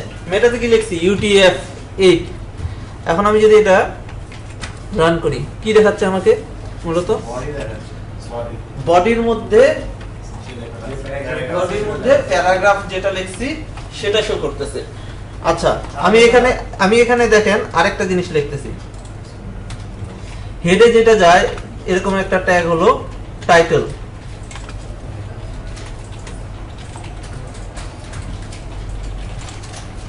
আচ্ছা, এখানে দেখি তো, এখানে তো দুইটা অংশ লিখছি, একটা হলো টাইটেল আর একটা হলো কি দিস ইজ প্যারাগ্রাফ। এখন আমার ব্রাউজারে যদি দেখি, রিফ্রেশ করি, এখানে কি দেখাচ্ছে? This is title. সেটা কোথায় দেখাচ্ছে? একদম উপরে। আমি যে বললাম একটা জিনিসই ইউজার দেখতে পাবে, সেটাও ব্রাউজারের বডিতে দেখতে পাবে না, দেখতে পাবে কোথায়? টাইটেল বারে, ব্রাউজারের টাইটেল বারে। এছাড়া আমার ব্রাউজারের বডিতে যতগুলো এলিমেন্ট আমি দেখাইতে যাচ্ছি সেগুলো মূলত আমরা লিখবো কোথায়? HTML বডিতে। তাহলে আমার একটা প্রশ্ন ছিল, হ্যাঁ, আমাকে একটু বলেন। হেড আর টাইটেল মানে বুঝলাম, কিন্তু যে হেডটা যে তার আগে আমাকে বলেন ডট টাইপ দিয়ে কি করছিলাম? HTML এর ভার্সন ব্রাউজারকে জানাইছি যে ব্রাউজার তুমি বুঝলা HTML ফাইল, তাহলে এবার তার কোন ডকুমেন্ট টাইপ ব্যবহার করবা, এটার জন্য কোন পার্সার ব্যবহার করবা সেটা করো। দেন আমার HTML কোড লেখা শুরু করতে হবে। এবং HTML কোড যে লেখা শুরু করব তাকে আবার বলতে হবে যে কোনখান থেকে শুরু কোনখান থেকে শেষ। শুরু এবং শেষ বলে দিতে হবে, নাহলে ব্রাউজার কি করে নিজের থেকে ধরে নেয়, এবং নিজের থেকে ধরে নেওয়াটা সবচেয়ে ক্ষতিকর। HTML এর ক্ষেত্রে এই নিজের থেকে ধরে নেওয়াটা সবচেয়ে ক্ষতিকর, কারণ আপনি কোন একটা জায়গায় মিস করছেন, আমরা একটু কোড বাড়লে হয়তো দেখবো, মিস করছেন, দেখা গেছে ওই মিসিংটা যেখানে আসলে আপনার শেষ হওয়ার কথা ছিল, মানে আপনি এরকম পি দিয়ে শুরু করছেন এবং পি দিয়ে শেষ করার কথা, কিন্তু সেটা না করে কি করছেন, এটা রাখেন নাই, তাহলে ও দেখা গেছে এই যে HTML পরে হয়তো শেষ করছে, সেই ক্ষেত্রে ফরম্যাটিংটা কি ঠিক থাকলো? ঠিক থাকলো না।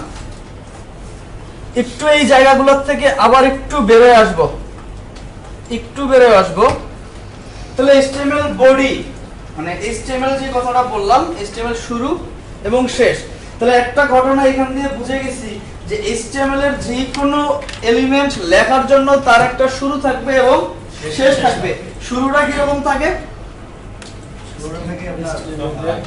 শুরুটা অবশ্যই অ্যাঙ্গেল ব্র্যাকেটের ভিতরে থাকবে, অ্যাঙ্গেল ব্র্যাকেটের ভিতরে থাকবে, এবং অ্যাঙ্গেল ব্র্যাকেটের ভিতরের যে কন্টেন্ট এই জায়গায় যে থাকবে তাদেরকে বলা হয় keyword or tag name. Keyword or tag name. Keyword কি জন্য? অ্যাকচুয়ালি আমরা কি চাচ্ছি তার প্রধান ওয়ার্ডটা, কিওয়ার্ড কি প্রধান ওয়ার্ড, তাই না? কি চাচ্ছি, তাহলে HTML এর অর্থ ছিল আমরা আসলে HTML ডকুমেন্ট শুরু করতে যাচ্ছি, তাহলে ওর কিওয়ার্ড HTML এর চেয়ে ভালো কিছু হওয়া সম্ভব না। ওর কিওয়ার্ড HTML এর চেয়ে ভালো কিছু হওয়া সম্ভব না। আমি কথাগুলো এইভাবে বলার উদ্দেশ্য হচ্ছে আমি চাই কেউ কিছু মুখস্থ করবেন না। মুখস্থ জিনিসটা আমি খুব ভয় পাই, মুখস্থ একদমই করবো না, জাস্ট কনসেপ্টটা বুঝি কি হচ্ছে। কনসেপ্টটা বুঝলে আপনি নিজেই করতে পারবেন, তখন আপনার পয়রা মুখস্থ করতে হবে না। তাহলে একটা ঘটনা হচ্ছে যে আমার ফাইলকে আসলে বলতে হবে কোথা থেকে শুরু এবং কোথা থেকে শেষ। আমার প্রথম কাজ হচ্ছে আমি বলতে যাচ্ছি যে HTML ডকুমেন্ট এখান থেকে শুরু এবং এখানে গিয়ে শেষ। তাহলে শুরুটা আইডেন্টিফাই করার জন্য ওদের সিস্টেম হচ্ছে একটা অ্যাঙ্গেল ব্র্যাকেট দিয়ে বলতে হবে। HTML যেহেতু একটা ল্যাঙ্গুয়েজ, ওর আলাদা একটা ফরম্যাট থাকবে না? বাংলা লেখেন ক খ স ইংলিশে কি ABCD না, তার আলাদা একটা ব্যাপার আছে না? তো ওর মধ্যে কিছু থাকবে, তো ওর ফরম্যাটটা হচ্ছে কি অ্যাঙ্গেল ব্র্যাকেট।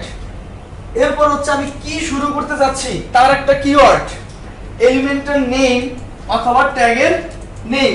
তাহলে আমরা বলতে যাচ্ছিলাম যে এখান থেকে HTML শুরু, তার কিওয়ার্ড কি লিখছি আমরা? HTML, তাই না? শুরু আইডেন্টিফাই করলাম, এবার শেষ কথা এটাও বলে দিতে হবে, এবং এই কাজটা সবসময় একসাথে করবেন। শুরু এবং শেষ সব সময় একসাথে ডিফাইন করে আসবেন। আচ্ছা, তাহলে এই জায়গায় বললাম শুরু। এখন শুরু এবং শেষ দুইটার জন্য একটু আলাদা যদি না হয় তাহলে আসলে চেনা একটু অসুবিধা না? দুইটা একটু আলাদা হইলেই ভালো। ওরা খুব বেশি আলাদা কিছু করে নাই, শুরুর জন্য যা ছিল শেষের জন্য তা, বাট কিওয়ার্ডের আগে একটা স্ল্যাশ, মানে তুমি এই পর্যন্ত বাদ দিয়ে দিলাম। ঘটনা এরকম না? তাহলে শুরু এবং শেষ এই কাজটা অলওয়েজ একসাথে করবেন, অলওয়েজ একসাথে করবেন, কারণ এইটা মিসিং যদি হয় আপনার ফাইলের কোনো অসুবিধা নাই। ব্রাউজার সম্পূর্ণ একটা কোড বসায় দিয়েছে দেখলাম, ও একটা শেষ এন্ডিং এটা করতে পারবে না? করবে ঠিকই, কিন্তু এটা করলে আপনাকে উল্টা ভেজালে ফেলাবে। সুতরাং ব্রাউজারে তার স্মার্টনেস দেখাবার জায়গা যাবে না, সুযোগ মোটেই দেওয়া যাবে না। আচ্ছা, এরপরে আমরা একটা ফুল ডকুমেন্ট পাইলাম। এখন যদি আপনার সাথে চিন্তা করেন, আমরা যে কোনো অ্যানিমেলের সাথে চিন্তা করি, যে কোনো কিছু চিন্তা করি, কি কি থাকতে পারে? মানে আমার কি আছে? একটা মাথা আছে, একটা বডি আছে, তা মাথার মধ্যে কি থাকে সেটা বলেন। মানে আমার যদি দুইটা অংশ ভাগ করি, একটা হচ্ছে কি মাথা, একটা হচ্ছে বডি। HTML যেহেতু একটা ডকুমেন্ট, তারও মাথা থাকবে এবং বডি থাকবে, তাহলে তার মাথার মানে কি? আরে ভাই একটু ইংলিশ বলেন না, মুখমণ্ডলের কথা বলেন, আমি মাথার কথা বলছি। হেড, তাহলে হচ্ছে কি হেড। ওর কিওয়ার্ড কি হবে? হেড, আর কিছু দরকার নাই, যা শুরু এবং শেষ হেড। এরপরে বডি, বডি তো বডি, আর কিছু বলার দরকার আছে? তাহলে মাথার শেষ, তারপর থেকে তো শুরু হবে, তাহলে মাথা শেষ করছি তারপরে শুরু করছি, বডি চলে আসলো। এইখানে একটা ঘটনা একটু খেয়াল করবেন, একটা রুলস HTML এর জন্য অলওয়েজ এটা মনেই রাখতে হবে, যাকে শেষে শুরু করবেন তাকে আগে শেষ করবেন। বুঝিটাই, যাকে শেষে শুরু করব, যদি বলি এখানে HTML আগে শুরু হয়েছে, শেষে শুরু হয়েছে কি? হেড। এই দুইটার মধ্যে বলতে যাচ্ছি, আগে শেষ হয়েছে কে? শেষে শেষ হয়েছে কে? HTML। অর্থাৎ যাকে শেষে শুরু করবেন তাকে আগে শেষ করবেন। এটা হচ্ছে অলওয়েজ অলওয়েজ অলওয়েজ, একটা রুলস মনে রাখতেই হবে, কিছু করার নেই। এই ফরম্যাটের ব্যাঘাত ঘটলেই বুঝবেন আপনার কোডের মধ্যে ভেজাল আছে। কোড দেখাইতে কোনো অসুবিধা নেই, কিন্তু ভেজালে পড়বেন। কারণ HTML মানে কোনোদিনই আপনাকে কোনো এরর দেখাবে না। আচ্ছা, এখন এদেরকে বললাম, এবং তারপরে আবার এইখানে ধরেন এইখানে আবার একটা আমরা এইভাবে কিছু লিখতে পারি lng, মানে ঘটনা হচ্ছে আমি প্রথম ব্রাউজারকে বললাম HTML ভার্সন 5, আমার ভার্সন 5 ব্যবহার করো, তারপরে বললাম এখান থেকে HTML ডকুমেন্ট শুরু। এখন আমার প্রয়োজন হইতে পারে এই ডকুমেন্টটার আসলে ল্যাঙ্গুয়েজটা কি হবে, বিভিন্ন ল্যাঙ্গুয়েজ যেহেতু আছে ল্যাঙ্গুয়েজটা স্পেসিফিক করে দেওয়াটা ভালো। তাহলে আমরা বলে দিলাম ল্যাঙ্গুয়েজের শর্ট ফর্ম কি।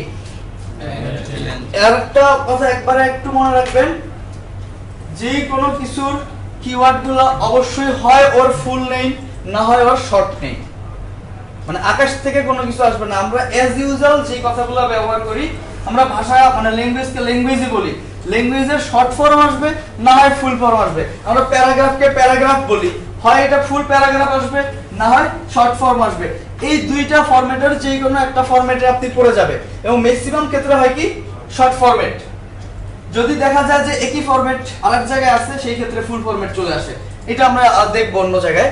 তাহলে ল্যাঙ্গুয়েজের শর্ট ফরম্যাট আমরা বলতে পারি ল্যাং, অবশ্যই মিনিংফুল। ল্যাং বললে আমরা বুঝতে পারবো যে ল্যাঙ্গুয়েজ, তাই তো? তাহলে ল্যাং, আমরা ল্যাং বললাম, এরপর একটা স্ট্রিং হিসাবে আমরা বলে দিলাম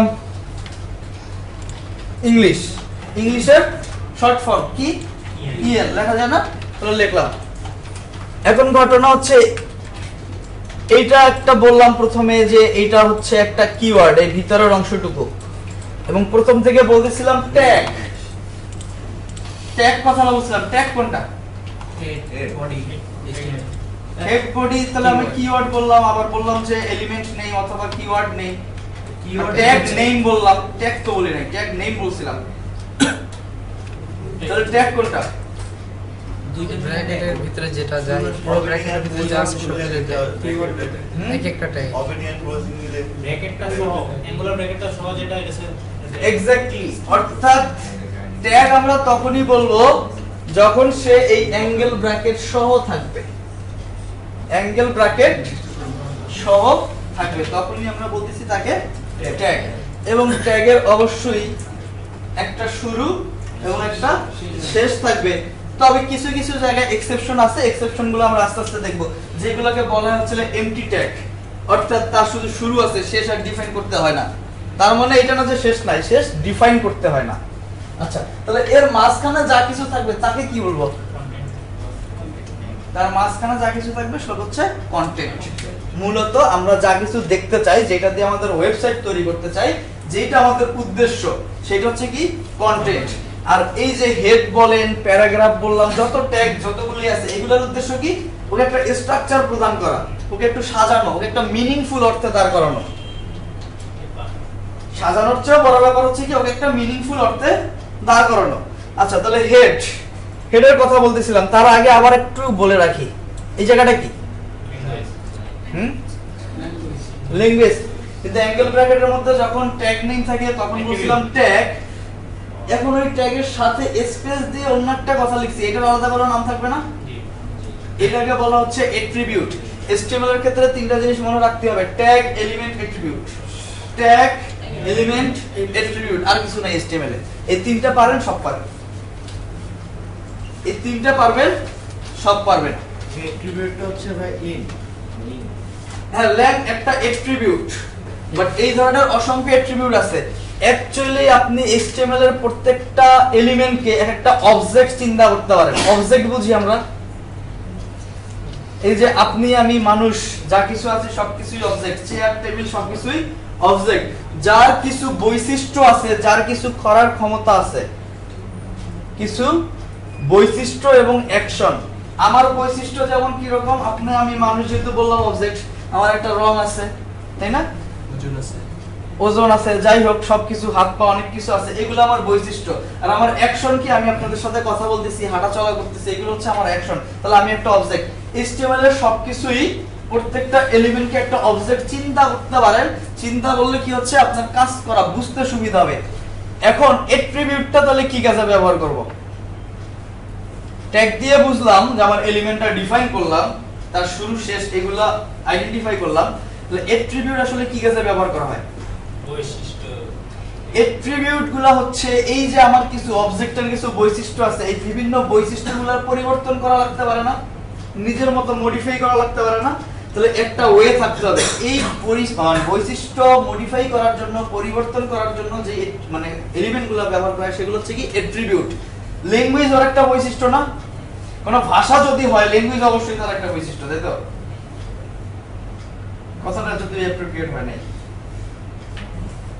আচ্ছা, তাহলে এই ধরনের বিভিন্ন বৈশিষ্ট্য চলে আসবে যেগুলা পরিবর্তন করার জন্য আমরা যে ওয়ার্ডগুলো ব্যবহার করব সেগুলো হচ্ছে কি অ্যাট্রিবিউট। এবং অ্যাট্রিবিউট লেখার ফরম্যাট হচ্ছে HTML স্পেস দেন অ্যাট্রিবিউটের নেম ইকুয়াল সাইন দিয়ে ওর ভ্যালুটা বসায় দিতে হবে, অর্থাৎ পরিবর্তন করে আমি যে ভ্যালুটা দিতে চাই সেটা বসায় দিতে হবে। এখন এটা নিয়ে খুব ডিপ চিন্তা করার যাওয়ার কিছু নাই, জাস্ট এলিমেন্টগুলোর সাথে পরিচিত, কারণ এগুলো নিয়ে কাজ করতে করতে আমরা মুখস্থ করে ফেলবো। তাহলে যেখানে আসলে ছিলাম হেডের মধ্যে আমাদের মাথার মধ্যে কি আছে? কি এলিমেন্ট? অ্যাট্রিবিউট, লেখা অ্যাট্রিবিউট। আর এলিমেন্ট কোনটা? এলিমেন্ট সবগুলা, প্রত্যেকটা জিনিস একটা এলিমেন্ট। মানে ওই যে শুরু থেকে শেষ পর্যন্ত কন্টেন্ট উইথ কন্টেন্ট টোটাল জিনিসটা হচ্ছে কি এলিমেন্ট। ঠিক আছে? আচ্ছা, আমাদের মাথার মধ্যে কি আছে দেখতে পারি? চুল আছে, মানে মাথার ভিতরে বলছি, আসলে মাথার উপরে কথা বলিনি আমি, উপর ভিতর জায়গাগুলো আলাদা আলাদা করে বুঝি আর কি। মাথার ভিতরে কি আছে? স্ক্যান করা লাগে। যা আছে আমরা কি সরাসরি দেখতে পারি? স্ক্যান করলে আমরা দেখতে পারবো, সেই জায়গায় আসতেছি, বাট সরাসরি কি দেখতে পারি? তাহলে HTML এর ঘটনা এটা, মাথার মধ্যে যা কিছু দিবেন সরাসরি দেখতে পারবেন না, কিন্তু ওই আবার যদি আমাদের সাথে চিন্তা করি দেখতে পারি না, কিন্তু যা আছে সব তো ওই জায়গায়, বাদ দিলে হবে না। ইম্পর্টেন্ট অনেক কিছু সবই ওই জায়গায়, তাই তো? HTML এর ক্ষেত্রেও সেটা, যা ইম্পর্টেন্ট ওই জায়গায় লাগবে। ইম্পর্টেন্ট কার জন্য সেটা হচ্ছে কথা। ইম্পর্টেন্ট ফার্স্ট অফ অল হচ্ছে ব্রাউজারের জন্য, কারণ ব্রাউজার ওকে এক্সিকিউট করবে। সেকেন্ড হচ্ছে সার্চ ইঞ্জিনের জন্য। থার্ড হচ্ছে সার্ভার কনফিগারেশনের জন্য। কয়েকটা জায়গায় ওর ভিতরে যা থাকবে সেগুলোকে মানে কয়েকটা জায়গার জন্য তারা ইম্পর্টেন্ট। তাহলে এর ভিতরে মূলত কি থাকবে? মূলত থাকবে হচ্ছে সার্ভার ব্যবহার করতে পারে এরকম কিছু ইনফরমেশন, ব্রাউজারের কাজে লাগে এরকম কিছু ইনফরমেশন, এবং সার্চ ইঞ্জিনের কাজে লাগে। সার্চ ইঞ্জিন বলতে কি? গুগলে সার্চ করলে ওয়েবসাইটটা হাজির হয়ে যায়, বা কোনো কিওয়ার্ড দিয়ে দেন সাথে সাথে ওই রিলেটেড কিছু চলে আসে, এমনি চলে আসে।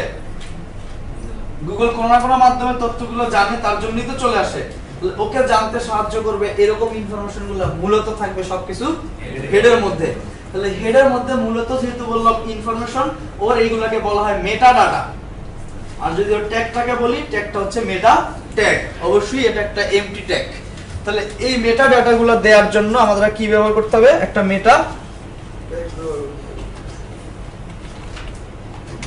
এটা হচ্ছে কি মেটা ট্যাগ।